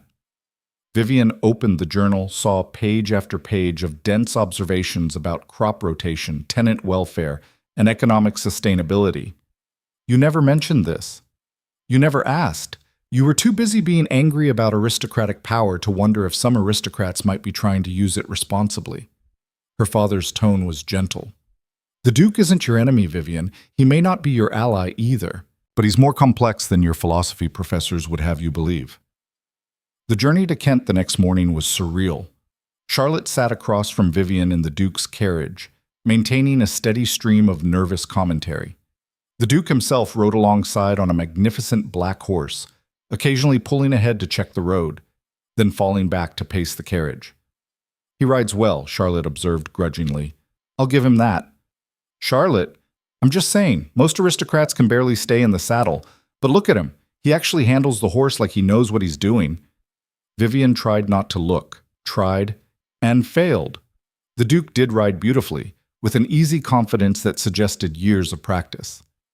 As they left London's outskirts behind, she caught glimpses of him through the window, sitting straight but relaxed, one hand light on the reins, scanning the horizon with the alertness of someone who actually paid attention to his surroundings. Thornfield Manor appeared through morning mist like something from a fairy tale or a Gothic novel. The main house was old, probably Tudor in origin, with later additions that somehow managed to blend rather than clash. But what caught Vivian's attention was the village visible beyond the manor gates. Neat cottages, well-maintained roads, what looked like a school building. The Duke dismounted as their carriage stopped, handed the reins to a groom with quiet instructions, then opened the carriage door himself. Welcome to Thornfield. I hope the journey wasn't too uncomfortable. It was fine, Vivian said, accepting his hand down. The touch sent that same strange jolt through her, awareness that felt dangerous. Your village looks prosperous. We work at it. Come. I'll show you around before lunch. Charlotte, my housekeeper Mrs. Reynolds will show you to your rooms if you'd prefer to rest. But Charlotte, despite her reservations, was too curious to refuse. The three of them walked through the village while the Duke pointed out details. The school that provided free education to all children under 12, the medical clinic staffed by a doctor he paid directly, the communal bakehouse where families could use the ovens for a small fee instead of maintaining dangerous fires in their own homes. Why? Vivian asked finally. These improvements cost money. Why invest in them? Because healthy, educated workers are more productive, the Duke said practically, but also because it's the right thing to do. Those aren't mutually exclusive motivations. They stopped at the school. Through windows, Vivian could see children bent over slates, a young woman teacher moving between desks. The Duke knocked, and the teacher hurried to open the door. Your Grace! Her eyes went wide. We weren't expecting, just showing guests around, Miss Porter. May we observe for a few minutes? Inside, the children scrambled to their feet, reciting a greeting in nervous unison. The Duke waved them back to their seats with easy authority, then stood quietly at the back of the room. Vivian watched him watching them, saw something soften in his usually controlled expression. How many students? She whispered. 43 currently. We've had to expand twice in the last 5 years. Turns out when you offer free education, families actually want it. What do they study? Reading, writing, mathematics, some history and geography. The older ones learn practical skills, boys get agricultural training, girls get household management.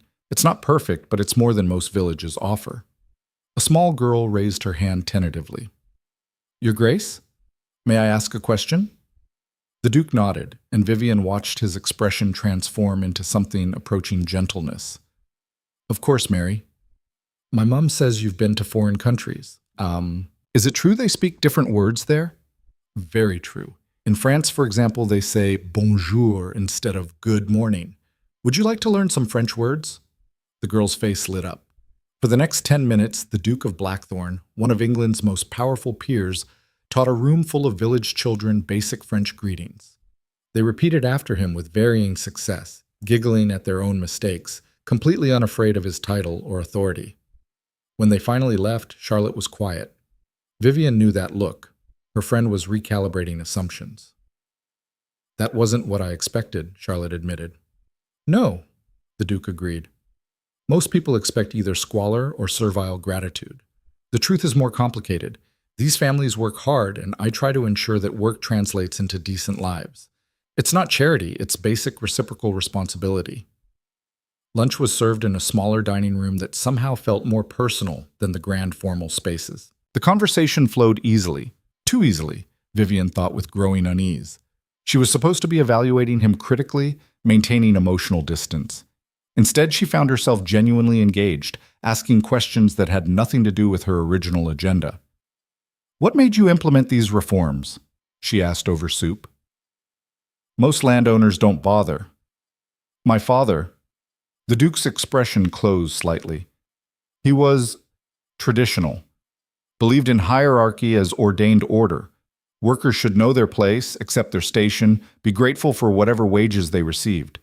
When I inherited at 24, I saw the results of that philosophy: preventable deaths, widespread illiteracy, resentment that occasionally exploded into violence.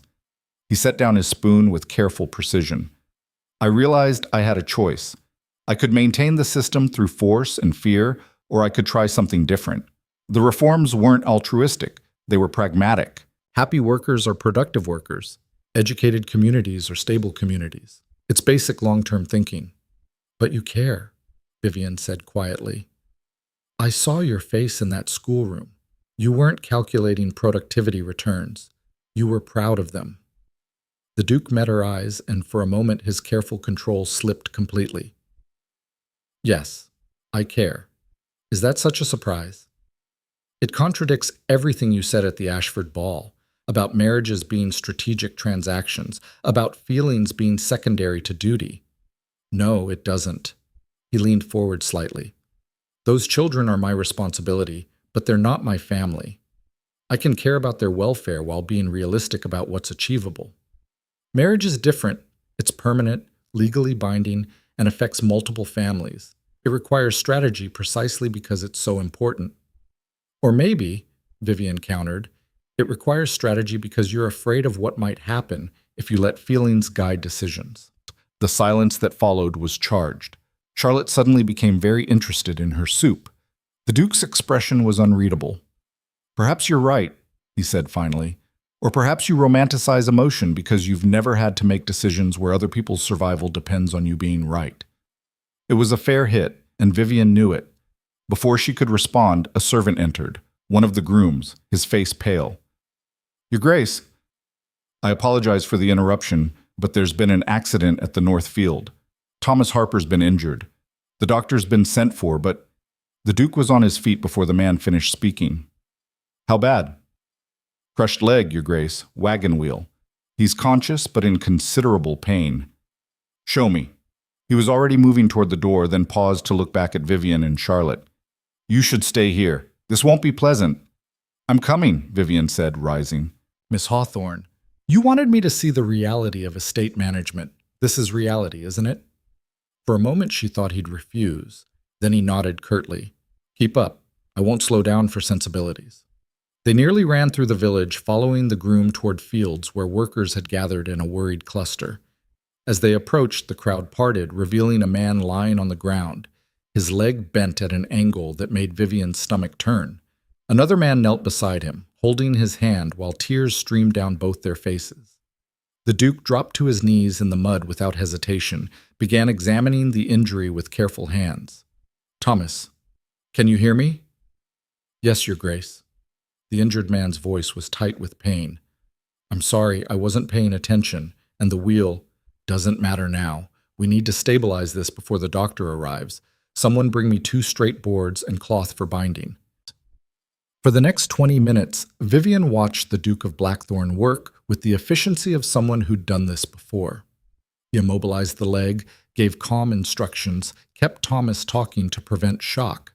When the doctor finally arrived, a harried-looking man with a worn bag, the Duke stepped back but didn't leave. "He'll need surgery to set it properly," the doctor said after examining the leg. "I can do it here, but he should be moved to the manor. Better lighting, cleaner conditions." "Do it," the Duke said immediately. "Use the blue bedroom on the ground floor. Mrs. Reynolds will assist you. And Thomas, your wages continue at full rate during recovery. Your family will be provided for." "Your Grace, I can't." "You can and will. You were injured doing work for this estate. That makes you my responsibility." He stood, noticed blood on his hands and clothes, seemed surprised by it. "Doctor, send word when you're ready to begin. I want to know the outcome."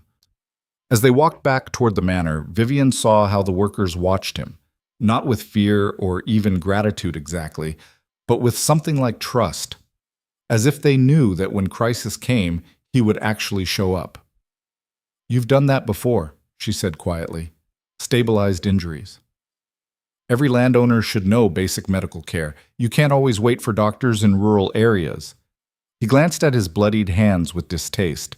"I need to clean up. We'll continue the tour later if you're still interested." "I'm interested." Something in her tone made him look at her sharply.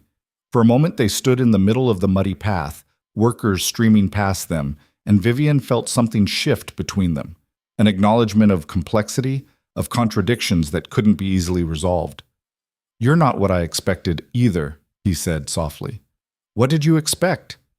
"Someone easier to categorize. Enemy or ally, idealist or pragmatist. Instead, you're—" He trailed off, seemed to realize they were standing too close. He stepped back, cleared his throat. "I should see to Thomas." He left her standing there, confused and unsettled in ways she couldn't articulate.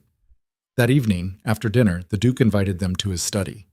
It was a working room, papers everywhere, maps spread across surfaces, books stacked in precarious towers. He'd changed into clean clothes, but there was still a small blood stain on his sleeve he'd apparently missed. "You wanted to see how decisions get made," he said, gesturing to the chaos. "This is where it happens. Trade reports, tenant requests, political correspondence, estate accounts. Every piece of paper represents someone depending on me to decide correctly." Vivian moved through the room, examining documents. Requests for new tools, appeals for rent reduction due to poor harvest, letters from political allies seeking his vote on upcoming bills. The sheer volume was staggering. "How do you manage it all?" "Carefully, with good staff and very little sleep." He pulled a specific document from one pile, handed it to her. "This came yesterday. A factory owner in Manchester wants me to invest in his textile operation. The returns would be excellent, projected 20% annually." Vivian scanned the proposal, felt her stomach sink as she read the details. "The workers are children, some as young as 6. "Yes." "And you're considering this?" "I'm evaluating it. There's a difference." He took the document back, set it aside. "The returns would fund 3 more schools like the one you saw today. They'd provide medical care for hundreds of families. So tell me, Miss Hawthorne, is it moral to refuse investment that exploits children in Manchester if that refusal means children in Kent go uneducated?" "That's not a fair question." "It's the question I face every day. Every choice has consequences. Every benefit has costs. You can't simply decide to do good. You have to decide which good matters most when they conflict." Vivian felt anger rising again. "You're asking me to accept that exploiting some children is justified if it helps others? I'm asking you to recognize that moral clarity is a luxury of the powerless. The moment you actually have the ability to change things, everything becomes complicated. So you'll invest? You'll profit from child labor? I haven't decided. He moved to stand beside her, and she could feel the tension radiating from him. That's why I showed you this. Because I wanted you to understand what you're asking when you demand I use my power differently. It's not simple. It's never simple. Then find a different investment. There must be opportunities that don't require a 20% return? No. Most legitimate investments offer 5 to 8%. The extraordinary returns come from exploiting some vulnerability, labor, resources, legal loopholes. That's how wealth concentrates at the top. That's the system we're all participating in, whether we acknowledge it or not. Vivian wanted to argue, wanted to find the perfect counterargument that would prove him wrong. Instead, she felt the weight of what he was describing settle over her like a suffocating blanket. I hate this, she whispered. So do I. But hating it doesn't make it less real. Charlotte had fallen asleep in a chair by the fire. The Duke glanced at her, then back at Vivian. I should let you both rest. Tomorrow I'll show you the tenant farms, if you're still willing. I'm willing. Even after today? After seeing the ugliness alongside the improvements? Especially after today. Vivian met his eyes directly. You wanted honesty between us. Here's mine. You're not the simple villain I wanted you to be. You're something more complicated and more difficult. But that doesn't mean I'm ready to accept that exploitation is inevitable. And here's mine. You're not the naive idealist I expected. You're smart enough to see problems, but stubborn enough to believe they can be solved. That combination is either going to change the world or break your heart. Maybe both. Maybe both, he agreed softly. He left them there, and Vivian woke Charlotte gently, helped her stumbling friend up to their adjoining rooms. But she didn't sleep. Instead, she stood at her window, looking out over the dark grounds, watching a single light burn in what she now knew was the Duke's study. He was still working, still making decisions that affected lives, still trying to balance impossible moral equations. And she realized with sudden, terrifying clarity that she was beginning to understand him. Worse, she was beginning to care whether those equations balanced. The next morning brought catastrophe. Vivian was in the breakfast room with Charlotte when the Duke strode in, his face carved from stone. He held a letter and his hands trembled slightly with suppressed fury. We're returning to London immediately. What's happened? Lord Fairchild has lodged a formal complaint with the Duke of Wellington regarding your conduct at the Ashford ball. He's claiming you assaulted me in an attempt to force marriage through scandal. He's petitioning to have you declared mentally unstable and remanded to your father's custody indefinitely. The room tilted. Charlotte gasped. Vivian felt all blood drain from her face. He can't do that. He can try. And with enough supporters, he might succeed. The Duke's voice was deadly calm. There's more. Catherine Ashford has disappeared. Her wedding to Sir Charles was scheduled for tomorrow, but she's fled. Her family is claiming that your assault on me and your scandalous behavior gave her false hope of escaping her obligations. That's insane. I never even spoke to her. It doesn't matter. They're using you as the scapegoat. And Lord Ashford is threatening to sue me for breach of the marriage contract. The Duke began pacing, controlled fury radiating from every movement. In 3 days, you've gone from social pariah to legal liability. Congratulations, Miss Hawthorne. You've achieved the impossible. Vivian felt the walls closing in. Everything, her reputation, her freedom, possibly even her sanity in the eyes of the law, hung in the balance. And somehow, trying to help one girl had made everything exponentially worse. What do we do? Charlotte whispered. The Duke stopped pacing, turned to face them both. His expression was harder than Vivian had ever seen it, not angry at her, she realized, but coldly, absolutely focused. We go to London, he said quietly. We find Catherine Ashford, and then... He paused, and when he continued, his voice carried the weight of irreversible decision. Then I do something I swore I'd never do again. I go to war. The carriage ride back to London was a study in controlled fury.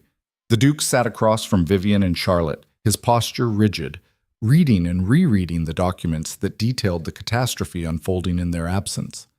Outside, the countryside blurred past at dangerous speed. The driver had clearly been instructed to make haste regardless of comfort or safety.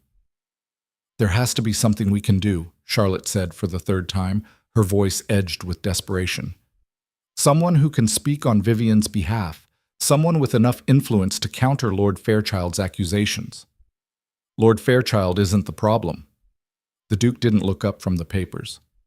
"He's a symptom. The problem is that half of London's elite see this as an opportunity to either curry favor with me by supporting the accusations or damage me by supporting them. Either way, Miss Hawthorne becomes the sacrifice." "Then what do we do?" Vivian asked. Her voice came out steadier than she felt. "You said you're going to war. What does that mean?" The Duke finally looked up, and the expression in his gray eyes was absolutely merciless. "It means I stop playing by their rules. The accusations against you are built on 3 foundations: that you assaulted me without provocation, that your behavior influenced Catherine Ashford's disappearance, and that you're mentally unstable. We destroy those foundations one by one." "How?" "By finding Catherine first, by presenting the truth about that night at the Ashford ball, and by making it very clear to everyone involved that attacking you means declaring war on me personally." He leaned forward slightly. "But Miss Hawthorne, you need to understand, once we start this, there's no retreat. I will use every weapon at my disposal: money, influence, political leverage, social pressure. Some people will be ruined. Are you prepared for that?" Vivian thought about Lord Fairchild's calculated cruelty, about Lady Thornbury's casual dismissal of Catherine's wishes, about a system that would rather destroy one woman than question its own foundations. She thought about Thomas Harper lying in the mud with a crushed leg, about children learning French in a village school, about all the contradictions and complexities of trying to do good in a world built on exploitation. "Yes," she said firmly, "I'm prepared." "Then we begin now. Charlotte, I need you to do something that will likely horrify your brother." Charlotte straightened, met his gaze directly. "What?" "Go to every gossip you know, every society matron who loves scandal. Tell them exactly what happened at the Ashford ball, not the sanitized version, the truth, that Miss Hawthorne overheard me discussing an arranged marriage and objected on principle. Make her sound principled rather than mad. Make it clear she was defending Catherine, not attacking me randomly. That will make her sound even more scandalous. A woman challenging a duke over his right to arrange marriages? Scandalous, yes, but not insane. There's a difference between controversial and unstable. We need people questioning whether the arranged marriage was appropriate, not whether Miss Hawthorne is fit for society." The Duke's expression was calculating. Shift the conversation. Make it about the marriage, not about her. Charlotte nodded slowly. "I can do that. My mother knows everyone, and she's been privately sympathetic to Vivian despite my brother's position." "Good. We'll drop you at your family's London house. The rest needs to happen quickly." They reached the city as afternoon shadows lengthened across the Thames. Charlotte departed with clear instructions and barely concealed terror. The Duke directed his driver toward a less fashionable part of London. Not quite the slums, but far from Mayfair's elegance. "Where are we going?" Vivian asked. "To speak with someone who knows things society doesn't want known. A former runner named Jacob Thorne. He's helped me before with delicate matters." The carriage stopped before a narrow townhouse wedged between a printer's shop and what appeared to be a modest law office. The Duke helped Vivian down, then knocked on the door with a specific pattern. 3 sharp raps, pause, 2 more. The man who answered was perhaps 50, lean and weathered, with eyes that missed nothing. He took one look at the Duke, then at Vivian, and stepped aside without speaking. The interior was surprisingly comfortable. A working office filled with files, maps, and what Vivian recognized as evidence from various investigations. Thorne gestured them to chairs, then leaned against his desk with casual authority. "Your Grace, what trouble have you brought me this time?" "The complicated kind." The Duke outlined the situation in precise, economical sentences. Thorne listened without interruption, his expression unchanging until the Duke mentioned Catherine's disappearance. "The Ashford girl, 19, brown hair, quiet. Supposed to marry Waverley tomorrow? You know her?" "Know of her. She came here 3 days ago, wanted to hire me to help her disappear." Thorne's gaze shifted to Vivian. Said she couldn't go through with the marriage, not because of the young man. She said he seemed kind enough, but because she couldn't spend her life being grateful for rescue when she wanted to rescue herself. Vivian felt her heart stop. Where is she? Safe. I helped her get to relatives in York, an aunt who married a merchant. They'll take her in, ask no questions. She wrote letters to her family and to Waverley explaining. I was supposed to deliver them tomorrow morning, after she was safely away. May I see the letters? The Duke asked quietly. Thorne hesitated, then retrieved them from a locked drawer. The Duke read both quickly, then passed them to Vivian. Catherine's handwriting was shaky but determined. Dear Papa, I know you'll be angry, but I cannot marry Sir Charles. Not because he's unkind, but because this marriage was never about me. It was about your debts, your social position, your comfort. I've spent 19 years being the dutiful daughter. I would like to spend the rest of my life being someone who chooses for herself. I'm sorry I couldn't be what you needed. Please tell Mother I love her. Catherine. The letter to Sir Charles was gentler but equally firm, a release from obligation, an apology for the scandal, and a hope that he would find someone who actually wanted the life he offered. She has courage, Vivian said softly. She has desperation, the Duke corrected, but there was something like approval in his voice. Thorne, I need those letters delivered immediately, but not to the families, to the newspapers. All of them. Vivian gasped. That will destroy her reputation completely. No. It will tell her story before her family can control the narrative. Right now, they're claiming she's been kidnapped or seduced. These letters prove she left voluntarily, with clear reasoning. It won't make her acceptable to society, but it will make her sympathetic. The Duke turned to Thorne. Can you do it? Get copies to every major paper by tomorrow morning? For the right price, I can get them to the king himself. Name it. They negotiated briefly while Vivian tried to process what was happening. The Duke was weaponizing Catherine's own words, turning her private decision into public scandal, but in a way that might actually protect her. It was ruthless and compassionate simultaneously. As they left Thorne's office, Vivian felt compelled to ask, what happens to Catherine after this? Even if the letters help, she'll still be ostracized. She'll be free, which is apparently what she wanted. The Duke handed her back into the carriage. Now we deal with the accusations against you. That requires a different approach. Which is? We hold a ball. Vivian stared at him. You're joking. I never joke about balls.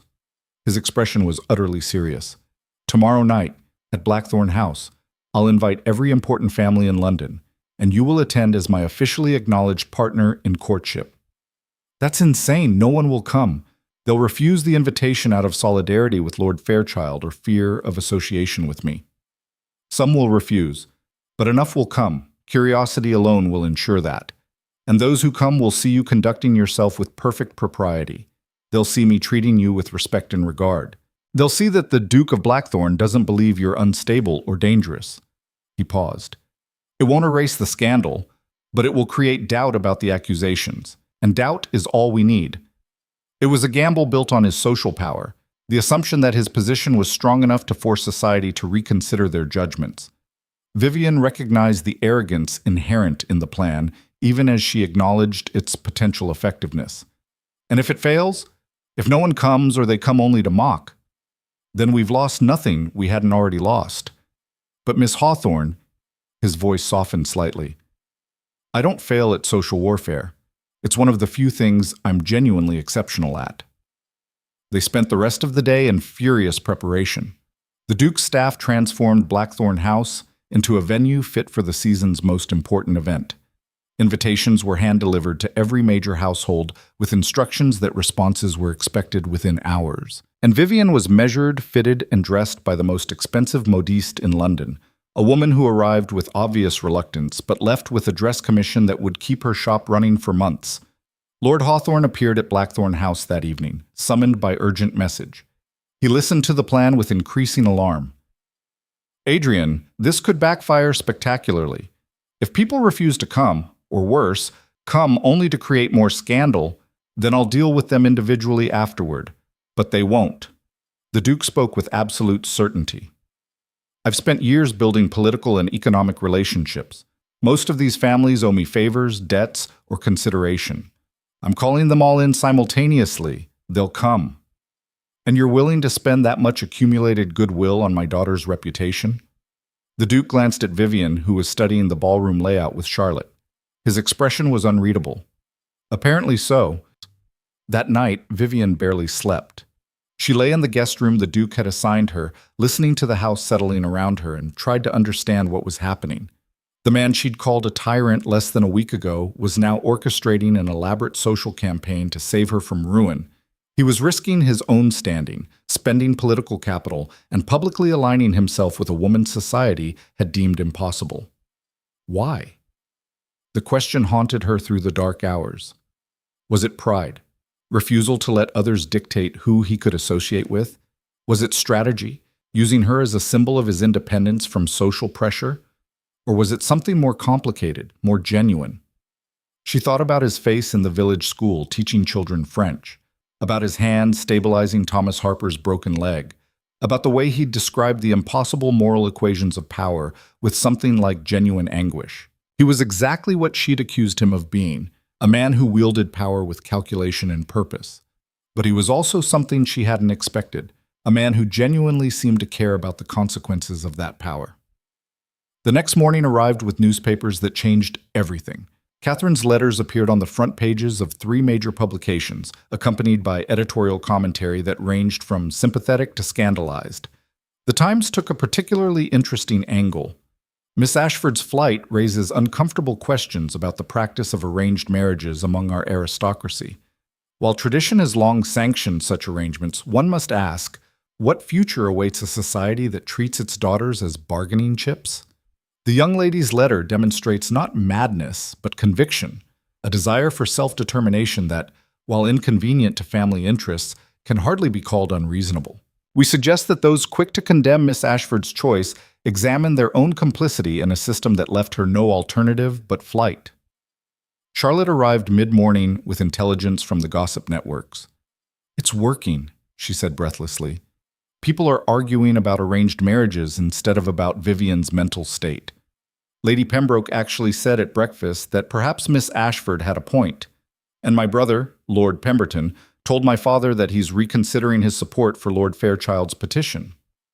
"What about responses to the ball invitation?" the Duke asked. "Still coming in, but, Adrian, at least half have accepted, including some who publicly condemned Vivian days ago." The Duke smiled, a cold, satisfied expression. Fear and curiosity, both excellent motivators. By afternoon, the acceptances had climbed to nearly 2/3 of those invited. The Duke of Wellington himself sent a note indicating he would attend to observe the proceedings with interest. It was carefully neutral but represented a significant shift from his earlier willingness to entertain Lord Fairchild's complaint. Vivian spent the hours before the ball in a state of controlled terror. The gown the modiste had created was stunning, deep midnight blue silk that somehow made her look both elegant and defiant. Her hair was arranged in an elaborate style that had taken her maid nearly an hour. She looked, she thought, studying herself in the mirror, like someone ready for battle. Charlotte appeared in the doorway, also dressed for the evening. "You look beautiful." "I look terrified."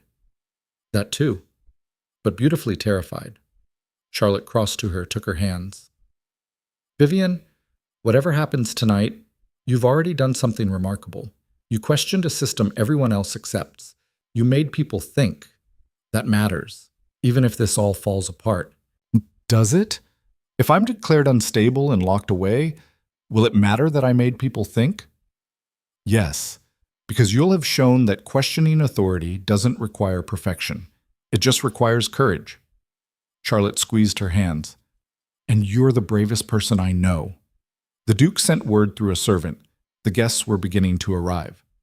Vivian descended the grand staircase of Blackthorne House, feeling like she was walking toward her own execution. But when she reached the entrance hall, the Duke was waiting. He dressed with particular care, dark evening clothes that emphasized his height and presence, his cravat tied with perfect precision. But it was his expression that made Vivian's breath catch, focused intensity combined with something that looked almost like pride. "You look formidable," he said quietly, offering his arm. "Are you ready?" "No, but I'm here anyway." That's the definition of courage. He covered her hand with his briefly. Remember, you've done nothing wrong. You spoke truth to power. Tonight, we make them acknowledge that. They entered the ballroom together. The space had been transformed into something magnificent. Candles everywhere, flowers and elaborate arrangements, musicians already playing, and filling the room were faces Vivian recognized. The cream of London society gathered to witness what would either be her vindication or her complete destruction. The conversation didn't exactly stop when they entered, but it fractured into whispers. Every eye tracked their progress across the floor. Vivian felt the weight of judgment like a physical pressure. Then the Duke of Wellington approached, a military legend, political powerhouse, and one of the most respected men in England. He bowed to Vivian with formal courtesy. Miss Hawthorne, His Grace has told me something of your situation. I confess I found Lord Fairchild's accusations questionable. A woman who argues politics at a ball may be unconventional, but that's hardly evidence of instability. Thank you, Your Grace, Vivian managed. However, Wellington continued, his weathered face serious, you should understand that society has long memories. This scandal will follow you. The question is whether you have the strength to outlast the gossip. I do, Vivian said, surprised by the certainty in her own voice. Because I was right. Arranged marriages that ignore the individuals involved are wrong. I'd throw that champagne again. Wellington's expression didn't change, but something flickered in his eyes. Approval or amusement, Vivian couldn't tell. Remarkable, he said to the Duke. She's either going to change your entire political philosophy or drive you to early retirement. Possibly both, the Duke agreed. Wellington's public conversation with them was a signal, one that rippled through the ballroom like wind through wheat. If Wellington found her respectable enough to engage with, then others could as well. Gradually, cautiously, people began approaching. Lady Margaret Thornbury arrived with obvious reluctance. Miss Hawthorne, I must say, I didn't expect to see you here. I didn't expect to be here, Lady Margaret, but the Duke was kind enough to invite me. Kind? Lady Margaret's tone suggested she found that particular word choice questionable. Well, I read Miss Ashford's letters in the Times this morning. Quite illuminating, though I maintain the girl should have discussed her feelings before fleeing. Should she? Vivian asked quietly. Would anyone have listened, or would they have simply convinced her that duty outweighed desire? Lady Margaret's expression tightened, but before she could respond, another voice interrupted. They would have told her duty was desire, that serving families should be its own reward. They turned to find Sir Charles Waverley standing there, the young baronet who was supposed to have married Catherine. He looked haggard, as if he hadn't slept in days, but his posture was straight. Sir Charles, the Duke said carefully, I apologize for the situation. The marriage contract can go to hell, if you'll pardon my language. Waverley's voice was rough.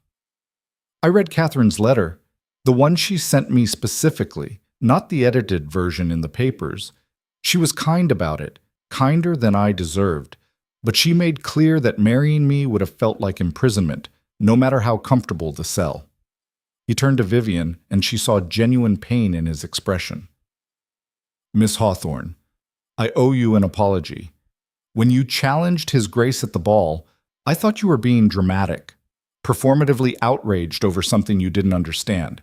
But you understood better than any of us. Catherine didn't want rescue. She wanted choice. And we were all so focused on solving her family's financial crisis that we never asked what she wanted. The confession, delivered in front of dozens of listening guests, sent shockwaves through the room. Lady Margaret looked genuinely stunned. Other conversations stopped as people strained to hear. I appreciate that, Sir Charles, Vivian said gently. But you're not the villain here. You were trying to help. Helping shouldn't require someone else's surrender. I see that now. He glanced at the Duke. Your Grace, I wanted you to know. I won't be pursuing any legal action regarding the broken contract. Catherine made her choice clearly and bravely. I won't punish her for that. The Duke inclined his head with visible respect. That's honorable of you. The funds I promised for your political career remain available, if you want them. Do they? Even though I failed to fulfill the marriage arrangement? The arrangement was contingent on mutual consent. Catherine withdrew hers. That doesn't make you less worthy of support. It makes you a man who respects women's autonomy. I'll happily back that quality in Parliament." Waverley's expression shifted into something like gratitude mixed with surprise. He bowed to them both and withdrew, but the damage, or rather the repair, was done. Another voice had publicly contradicted the narrative of Vivian as unhinged troublemaker. The evening continued with a surreal quality. People approached, some with genuine curiosity about her education and beliefs, others clearly fishing for scandalous details they could report elsewhere. Vivian navigated it all with careful courtesy, supported by the Duke's constant presence beside her. But it was near midnight when the most important conversation occurred. Lord Fairchild himself appeared, the man who'd started the petition to have Vivian declared unstable. He approached with two other gentlemen, his expression cold. "Your Grace, Miss Hawthorne, I see you've managed to gather quite the crowd for your little performance." "Lord Fairchild." The Duke's voice was perfectly neutral, but Vivian felt him tense beside her. "I wasn't certain you'd accept the invitation. I came to observe whether Miss Hawthorne could conduct herself appropriately for an entire evening, to determine if my concerns about her mental state were justified." Fairchild's gaze raked over Vivian with obvious contempt. "I confess, you've managed a credible imitation of sanity tonight, but imitation isn't the same as genuine stability." Vivian felt anger flash through her, but before she could respond, the Duke stepped forward slightly, a subtle positioning that put him between her and Fairchild.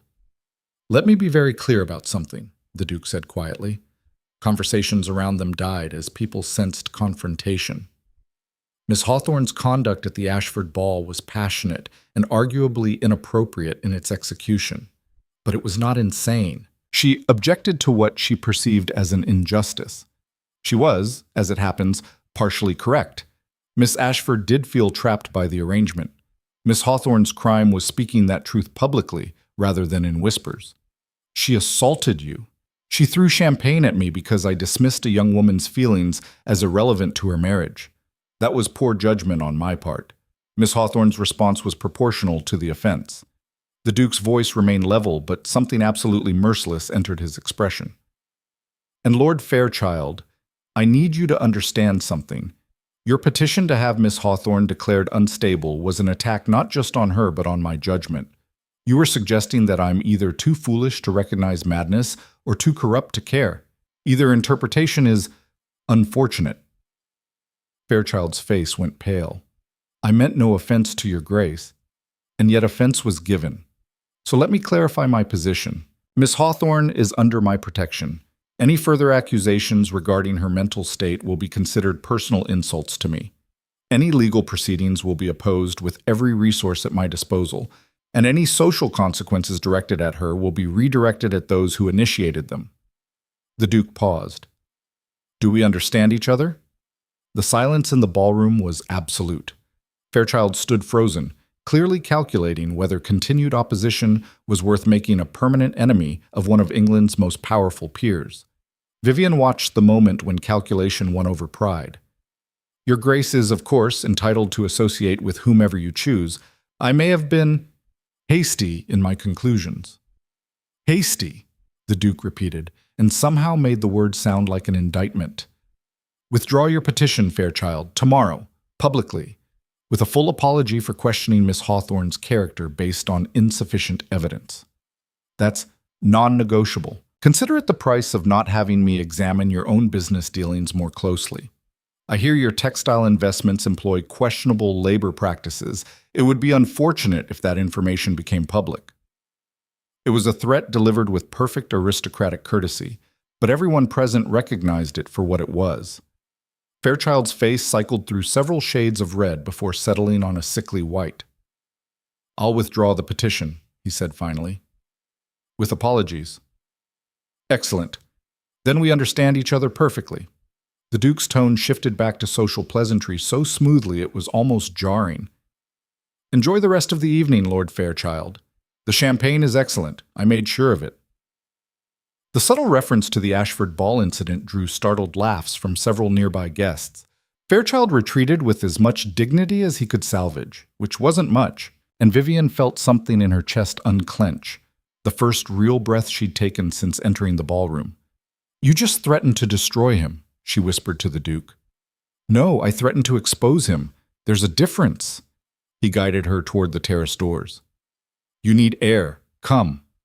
They stepped out into the cool night, leaving the ballroom's heat and scrutiny behind. The terrace overlooked dark gardens, and somewhere in the distance, the Thames reflected moonlight like scattered diamonds. Thank you, Vivian said quietly. For all of it. For believing me, for fighting for me, for… Don't thank me yet. We've won tonight's battle, but the war isn't over. People have short memories for scandal, but long memories for controversy. You'll still face consequences. I know, but at least now I'll face them as someone society has to acknowledge rather than simply dismiss. She turned to look at him directly. Why did you do this? Really?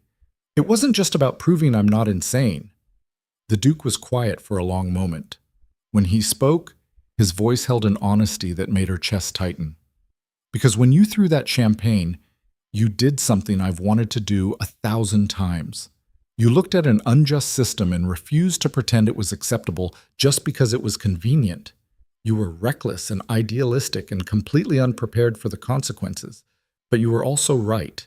And I realized… He paused, seemed to struggle with the words. I realized I've spent so long managing power that I'd forgotten what it feels like to actually use it for something beyond preservation and strategy. You reminded me. By being foolish? By being brave? There's a difference. He moved closer, and Vivian's breath caught. You're going to change things, Miss Hawthorne. Maybe not society as a whole. That takes generations.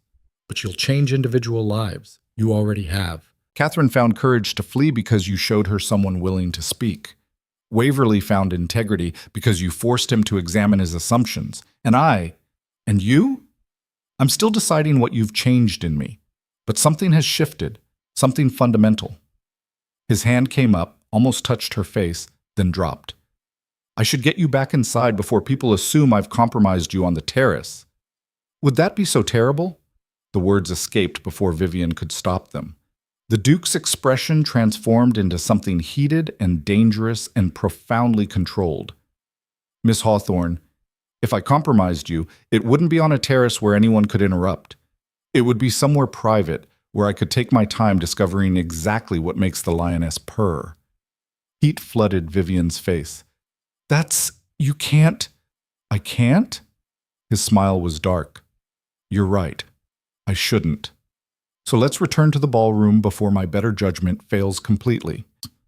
They went back inside where the party continued with new energy. News of Lord Fairchild's retreat had spread, and with it, a shift in how people approached Vivian. Not acceptance, not yet, maybe not ever, but acknowledgement.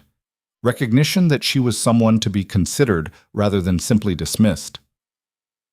As the evening wound down and guests began departing, Charlotte appeared at Vivian's elbow, her eyes bright. You did it, she whispered. You actually did it. You survived the Duke of Blackthorne's most scrutinized ball and came out stronger. We survived, Vivian corrected. All of us. Catherine, Sir Charles, even the Duke himself. Especially the Duke, Charlotte murmured, watching as he bid farewell to the Duke of Wellington. Look at him, Vivian, really look. That's a man who just spent immense political capital on a woman he barely knows. That's not strategy. That's something else entirely. Vivian looked, saw the careful control, the aristocratic bearing, the power held in check. But beneath it, she thought she glimpsed something else. Possibility. The chance that two people who fundamentally disagreed about the world might find common ground in trying to change it. The last guest departed near 2 a.m. Vivian stood in the empty ballroom with the Duke, surrounded by the debris of their victory. Wilted flowers, empty champagne glasses, scattered programs. What happens now? She asked. Now, the Duke said, we see if tonight's success translates into lasting change. If people actually reconsider their assumptions about arranged marriages, about women's autonomy, about power and responsibility, or if they simply file this away as an entertaining scandal and return to business as usual. Ever the optimist, ever the realist.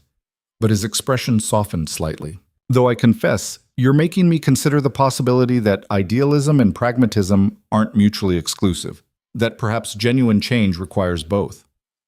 Is that your way of saying I've changed your mind about something? It's my way of saying you've complicated my certainties, which is either the best or worst thing that could happen to me. He offered his arm. Come.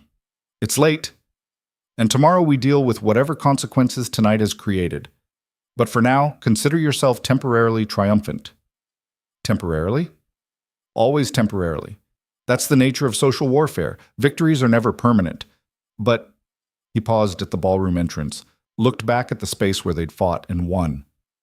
Tonight was remarkable. You were remarkable. Whatever happens next, Miss Hawthorne, you've proven that challenging authority doesn't require position or power. Just courage and the willingness to pay the price. Vivian let him escort her upstairs to the guest chambers, her mind spinning with everything that had happened.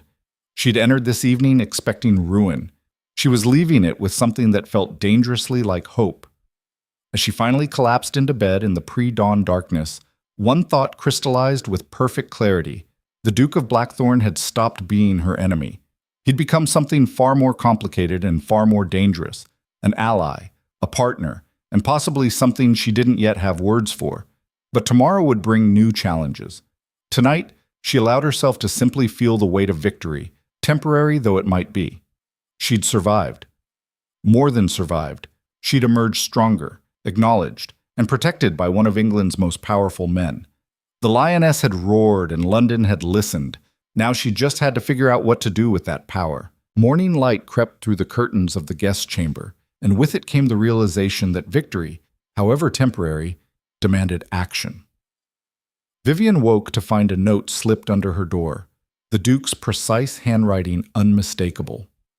Breakfast at 8. We have work to do. The world doesn't reshape itself simply because we've won one battle. A.B. She smiled despite her exhaustion. Even in triumph, he remained relentlessly pragmatic. Charlotte was already awake when Vivian found her, sitting by the window with newspapers spread across her lap. Her expression was carefully neutral, never a good sign. Tell me, Vivian said, bracing herself. Lord Fairchild withdrew his petition an hour ago, publicly, with a written apology that's being printed in the afternoon editions. Charlotte held up the Morning Post. But that's not the interesting part. The interesting part is what else is being printed. She passed over the paper. Vivian scanned the front page and felt her breath catch. 3 separate articles, all focused on arranged marriages among the aristocracy. One was an editorial questioning the practice. Another was a compilation of anonymous letters from women describing their own experiences, some content, many deeply unhappy. The third was an investigative piece about the financial pressures that forced families into such arrangements. Someone coordinated this, Vivian said slowly. Someone made sure Catherine's story became part of a larger conversation. Someone, Charlotte agreed, who has considerable influence with newspaper editors and understands how to shape public discourse. I wonder who that could possibly be. They found the Duke in his study, surrounded by even more newspapers than Charlotte had collected. He looked as if he hadn't slept. His cravat was loosened, his hair disordered, and coffee stains marked several documents. But his eyes were sharp, focused, calculating. Good morning, he said without looking up.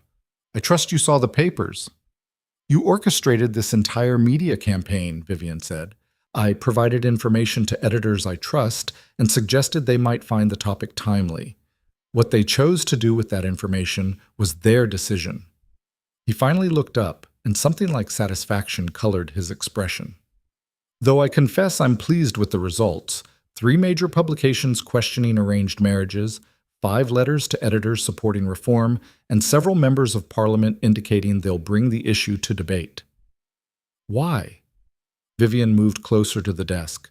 Last week you were defending arranged marriages as necessary strategic tools. Now you're actively undermining them? Last week I hadn't watched a 19-year-old girl flee her own family because she'd rather face social death than a marriage she didn't choose. I hadn't read her letter explaining that gratitude isn't the same as consent. And I hadn't... He stopped, seemed to reconsider his words. I hadn't been forced to examine my own assumptions quite so thoroughly. Charlotte cleared her throat diplomatically. I'll just go see if breakfast is ready. She departed with suspicious haste, leaving Vivian alone with the Duke in a room that suddenly felt far too intimate despite its size. He stood, moved around the desk, and for a moment they simply looked at each other. "You're changing things," Vivian said quietly, "using your power to actually shift policy rather than just preserve status quo. I'm testing whether change is possible without complete revolution. You convinced me it might be worth trying." He picked up a specific document, handed it to her. "This is a proposal I'm submitting to Parliament next session. Legislation requiring independent legal counsel for any woman entering a marriage arrangement, someone whose job is to ensure she understands her rights, her options, and that consent is freely given." Vivian read through the carefully worded proposal, felt tears sting her eyes. It wasn't perfect. It didn't abolish arranged marriages or guarantee freedom, but it was protection, real, legal protection for women who had none. "This could actually pass," she said, her voice rough with emotion. "It will pass. I've already secured enough votes." His expression was matter of fact. "Though I should warn you, your name is going to be attached to this. The newspapers are calling it the Hawthorne provision. You're about to become the public face of marriage reform." "I didn't ask for that." "No, you just threw champagne at a duke and set the entire sequence of events in motion. Consequences rarely wait for permission." But there was warmth in his voice now, something that made Vivian's chest tighten. "The question is whether you're prepared to stand behind what you've started." Before she could answer, a commotion from the entrance hall interrupted them. Raised voices, a servant's protest, and then, impossibly, Catherine Ashford herself appeared in the study doorway. She looked different from the soft, frightened girl Vivian remembered from the ball. Her traveling clothes were rumpled from the journey, her hair hastily arranged, but her spine was straight and her eyes blazed with determination. "Miss Ashford," the Duke said, recovering first, "this is unexpected. I was told you were in York." "I was. I read the newspapers. I read what's being said about arranged marriages, about women's choices, about—" She took a shaking breath. "About me. People are using my story as ammunition in political debates, and I decided I should have some say in how that story is told." "Catherine." Vivian crossed to her, took her hands. "You didn't need to come back. You were safe. I was hidden. There's a difference." Catherine's voice was steadier than Vivian had ever heard it.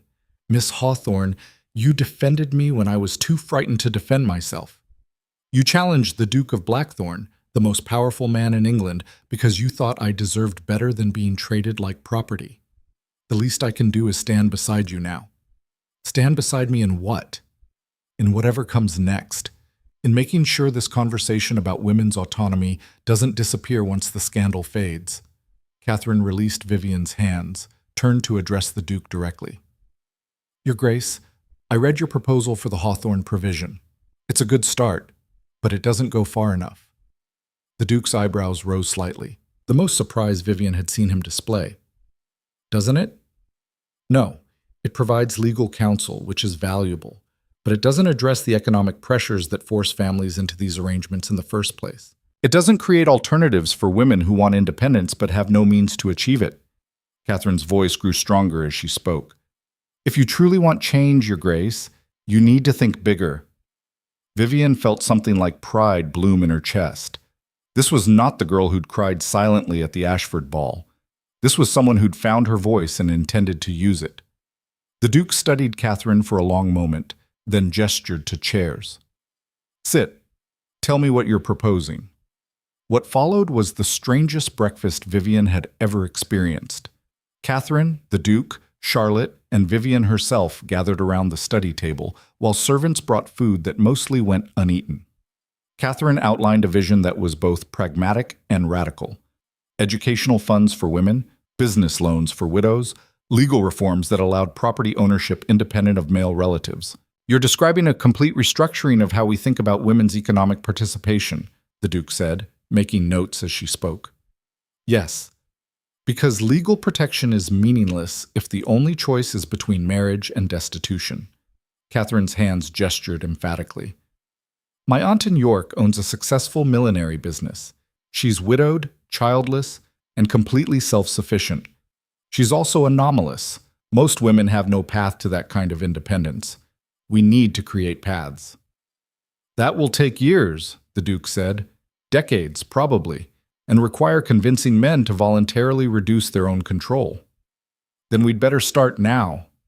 The Duke looked at Vivian, something like amusement in his expression. It appears you've created a revolutionary, Miss Hawthorne. How does it feel? Terrifying and exhilarating, Vivian admitted.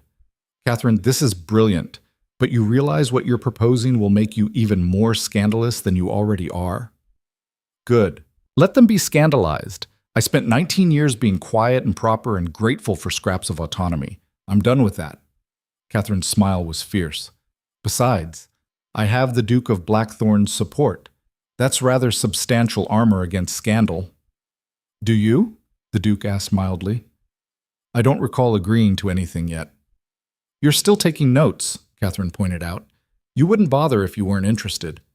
Charlotte laughed, a genuine, delighted sound. I like this version of Catherine much better than the previous one. No offense. None taken. I like this version better too.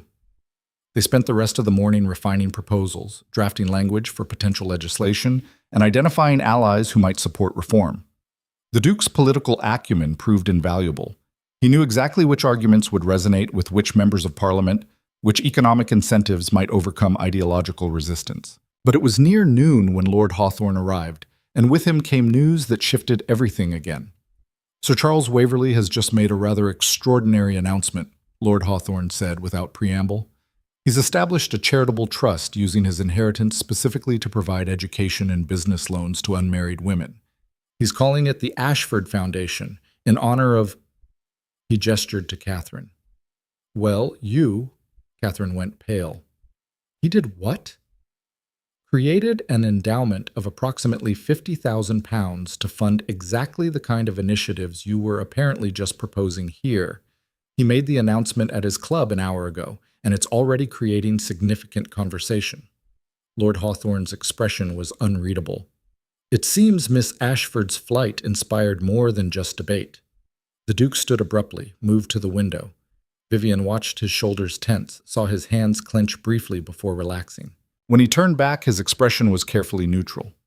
Waverley just outmaneuvered me, he said, with something like respect. He's turned his broken engagement into a public demonstration of support for women's independence.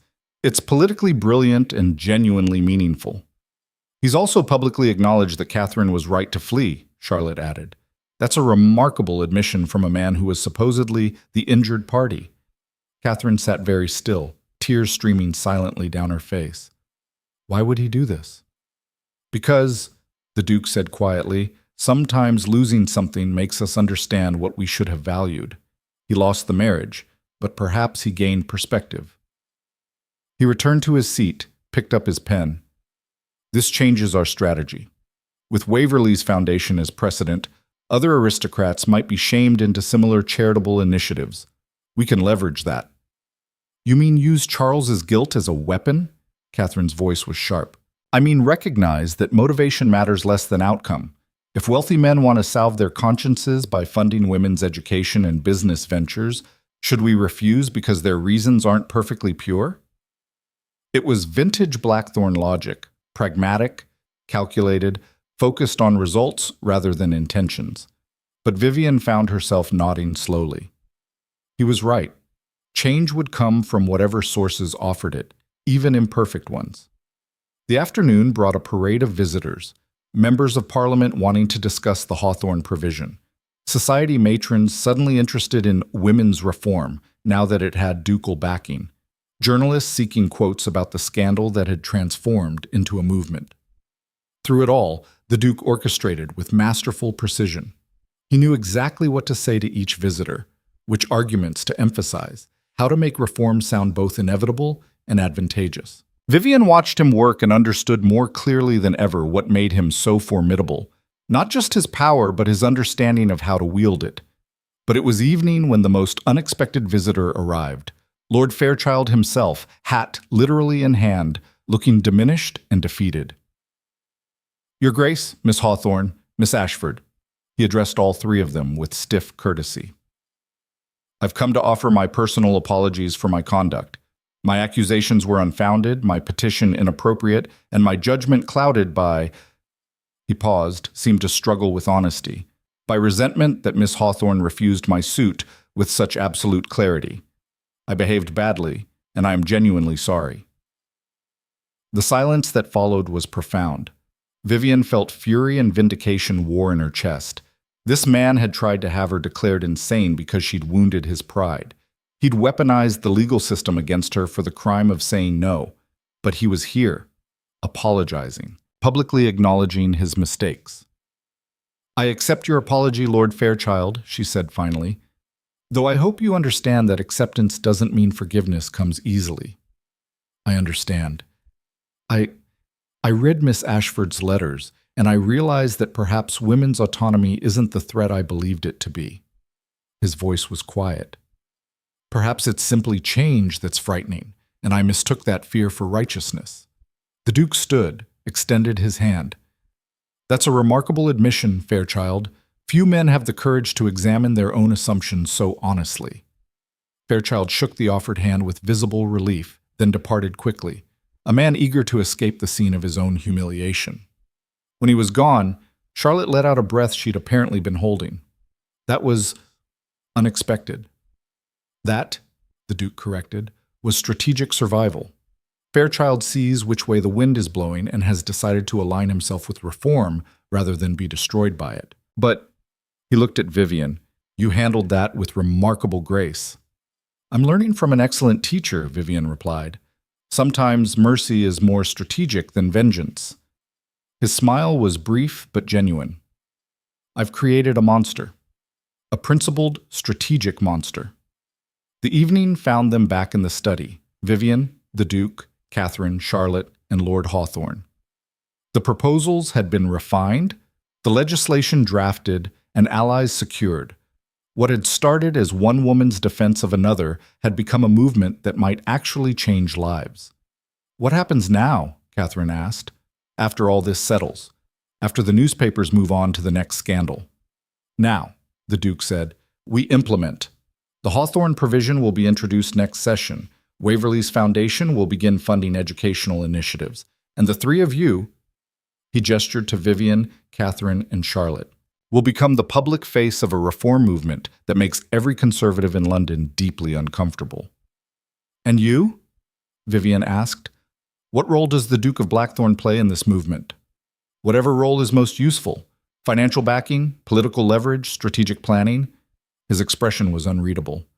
Though I confess this wasn't how I expected to spend my 30th year as Duke. Did you expect to court a woman who threw champagne in your face? Charlotte asked with a sly smile. No, that particular development caught me entirely by surprise. His eyes found Vivian's across the table, though I'm finding that unexpected developments are often the most valuable ones. The others made various excuses and departed with suspicious coordination, leaving Vivian and the Duke alone once again. The study felt different now, not a battlefield or negotiation space, but something approaching sanctuary. They're not subtle, Vivian observed. No. Charlotte in particular has the subtlety of a cavalry charge. The Duke moved to stand beside her at the window, both of them looking out at London's evening lights. Miss Hawthorne, Vivian, I need to ask you something. The use of her first name made her pulse quicken. Ask.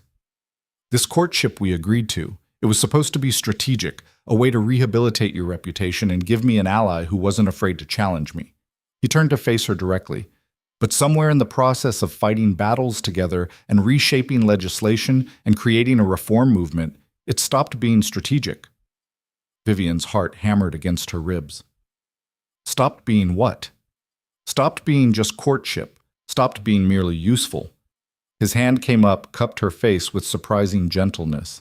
I told you I wanted someone who would argue with me, someone who treated me like a man rather than a title. I got that. But I also got someone who makes me want to be better than I am. Someone who believes change is possible and makes me believe it too. Adrian. His name felt dangerous on her tongue. What are you asking? I'm asking if you feel it too. This shift from strategic alliance to something more complicated. Something that terrifies me because I can't control it or calculate its outcomes. His thumb traced her cheekbone. I'm asking if the lioness might consider permanently aligning herself with the Duke. You're asking me to marry you? I'm asking you to be my partner. In reform, in politics, in building something better than what we inherited. Marriage is part of that, but only if you want it. Only if you choose it freely. His voice dropped to something just above a whisper. I won't arrange your future, Vivian. I'm asking what you want it to be. Vivian felt tears threaten. A week ago, she'd hated everything he represented. 3 days ago, she'd been terrified of him. Now she stood in his arms, being offered not just marriage but genuine partnership, a chance to use his power while maintaining her own voice. She took a shaking breath. I want what we've built together. The arguments and the collaboration and the absolute chaos of trying to change an entrenched system. I want to keep fighting beside you, not behind you. He kissed her. Not tentatively, not asking permission, but with the absolute certainty of a man who'd finally decided what he wanted and intended to claim it. Vivian melted into him, her hands fisting in his coat, every nerve ending alive with sensation. When they finally broke apart, both breathing hard, his smile was devastating. Was that a yes? That was a yes to continuing this conversation in a more comfortable location, Vivian managed, but also yes to partnership, yes to marriage, yes to... He kissed her again, and Vivian discovered that the Duke of Blackthorne, for all his calculated control, could be remarkably impulsive when properly motivated. The wedding took place 6 weeks later, after suitable engagement announcements and enough social maneuvering to make their union seem inevitable rather than scandalous. But Vivian insisted on certain conditions that made society whisper. She kept her own name legally, retained control of her father's estate, and wrote her own vows that mentioned partnership far more than obedience. The ceremony was held at Thornfield Manor, with the entire village invited alongside London's elite. Catherine Ashford served as Vivian's attendant, wearing confidence like armor. Sir Charles Waverley attended with obvious support, having become an unexpected ally in their reform efforts. Even Lord Fairchild appeared, maintaining careful distance but representing a kind of redemption. But it was the moment after the ceremony, as they stood in the gardens receiving congratulations, that crystallized everything for Vivian. A young woman approached, barely 20, clearly nervous, wringing her hands. Your Grace, she addressed Vivian with the title still unfamiliar. I'm Mary Porter. I teach at the village school. I wanted to thank you. Thank me? Why? Because you made it acceptable to want more, to believe that marriage isn't the only path to a meaningful life. Mary's voice trembled but held. I've been offered a position at a larger school in London. Better pay, more responsibility. A year ago, I would have refused, worried about seeming ambitious or ungrateful. But you showed us that wanting more isn't wrong, so I'm accepting. I'm choosing my own path. Vivian felt tears sting her eyes. Mary, that's wonderful. You deserve every opportunity. So do you, Mary said quietly. Thank you for showing us it was possible. She departed, and Vivian turned to find Adrian watching with an expression she'd learned to recognize. Pride mixed with something tender. That, he said quietly, is why we're doing this. Not the legislation or political maneuvering, but moments like that. Real people making real choices. We? Vivian repeated, leaning into him. I like that word. You'd better. You're stuck with me now. His arm circled her waist. Though I should warn you, I've already identified 3 new policy areas that need reform. Marriage was just the beginning. Of course it was. You're incapable of doing anything halfway. Says the woman who started a reform movement by throwing champagne at me. They laughed together, and Vivian realized this was what partnership meant. Not agreement on everything, but willingness to build something together despite differences.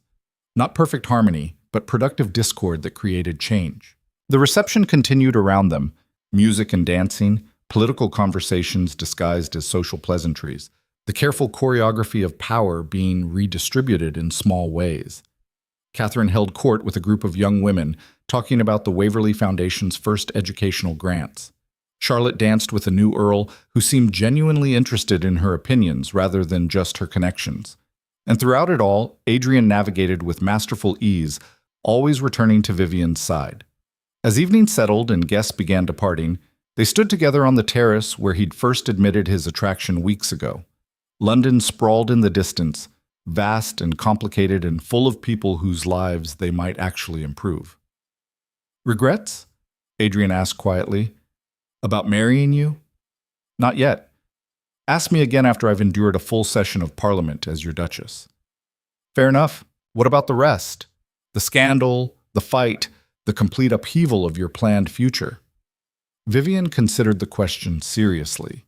A year ago, she'd imagined spending her life as a scholar's daughter, educated, comfortable, and completely powerless to change anything beyond her immediate circumstances. Now she was a duchess with political influence, a public platform, and a partner who actually wanted her voice rather than her silence. "No regrets," she said finally. "None at all. Though I do wonder what would have happened if I'd simply stayed quiet at that ball. Then Catherine would have married without protest. The Hawthorne provision wouldn't exist, and I'd still be a man who used power without questioning whether he should." His hand found hers. "So thank you for not staying quiet. Thank you for listening." They stood together as stars emerged overhead, watching the last carriages depart down the long drive. Tomorrow would bring new challenges: legislation to navigate, opposition to counter, lives to improve one careful decision at a time. But tonight, they simply stood together, two people who'd found partnership in the most unlikely circumstances. "I have something for you," Adrian said suddenly, drawing a small box from his coat. "A wedding gift separate from the official exchange." Vivian opened it to find a delicate pendant, a lioness in profile, crafted in gold with remarkable detail. The inscription on the back read, "For the lioness who tamed the Duke, A.B." "I didn't tame you," she protested, even as she let him fasten it around her neck. "No, you did something far more dangerous. You made me want to be worth taming." His hands rested on her shoulders. "Which means I'll be spending the rest of my life trying to live up to the version of myself you somehow see. And I'll spend mine making sure you never forget why we're doing this, why power matters only when it's used to lift others. Deal, though I warn you, I'm a very slow learner when it comes to idealistic principles. Then it's fortunate I'm a very patient teacher." They kissed again, softer this time, with the weight of promise rather than urgency. And Vivian understood finally what she'd been fighting for all along. Not the destruction of power structures, but their transformation. Not the elimination of authority, but its evolution into something that served rather than subjugated. 1 year later, the Hawthorne provision passed Parliament with overwhelming support. The Waverley Foundation had funded education for over 200 women.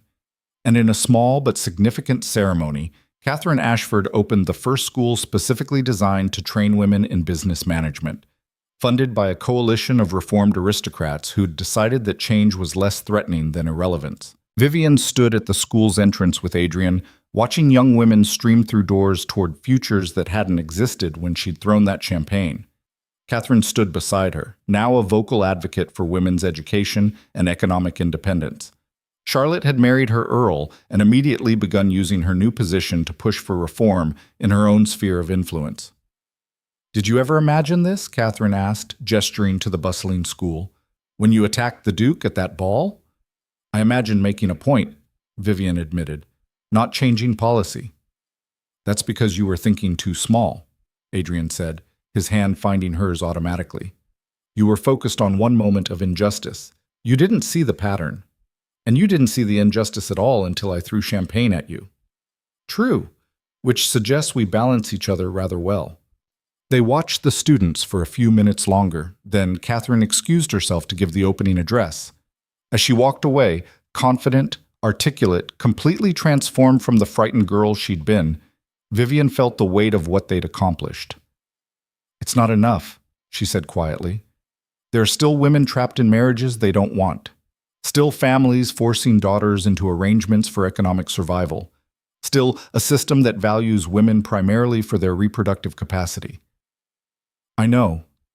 Adrian's voice was equally quiet. "But it's more than there was, and more than there would have been if you'd stayed silent." "Is that your way of saying we have more work to do?" "It's my way of saying I'm grateful I married someone who'll never let me rest on accomplishments, who'll always push for better, even when good enough seemed sufficient. Vivian turned to face him fully, saw the man he'd become in the year since their wedding. Still calculating, still strategic, still wielding power with precision. But now that power served something beyond mere preservation. It served change, progress, the radical notion that society could evolve.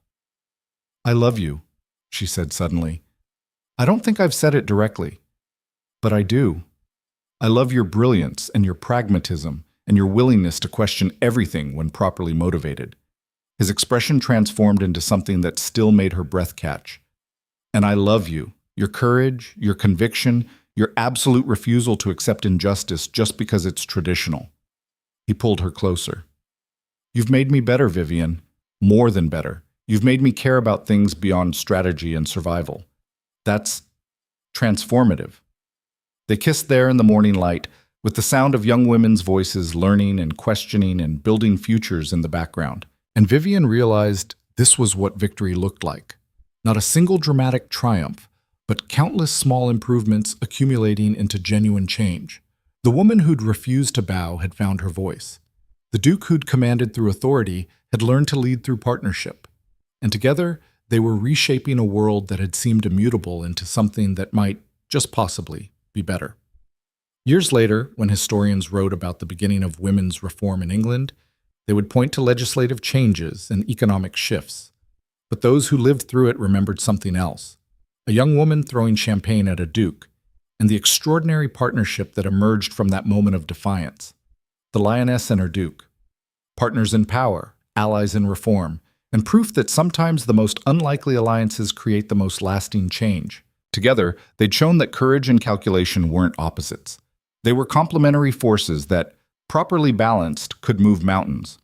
One fearless decision at a time,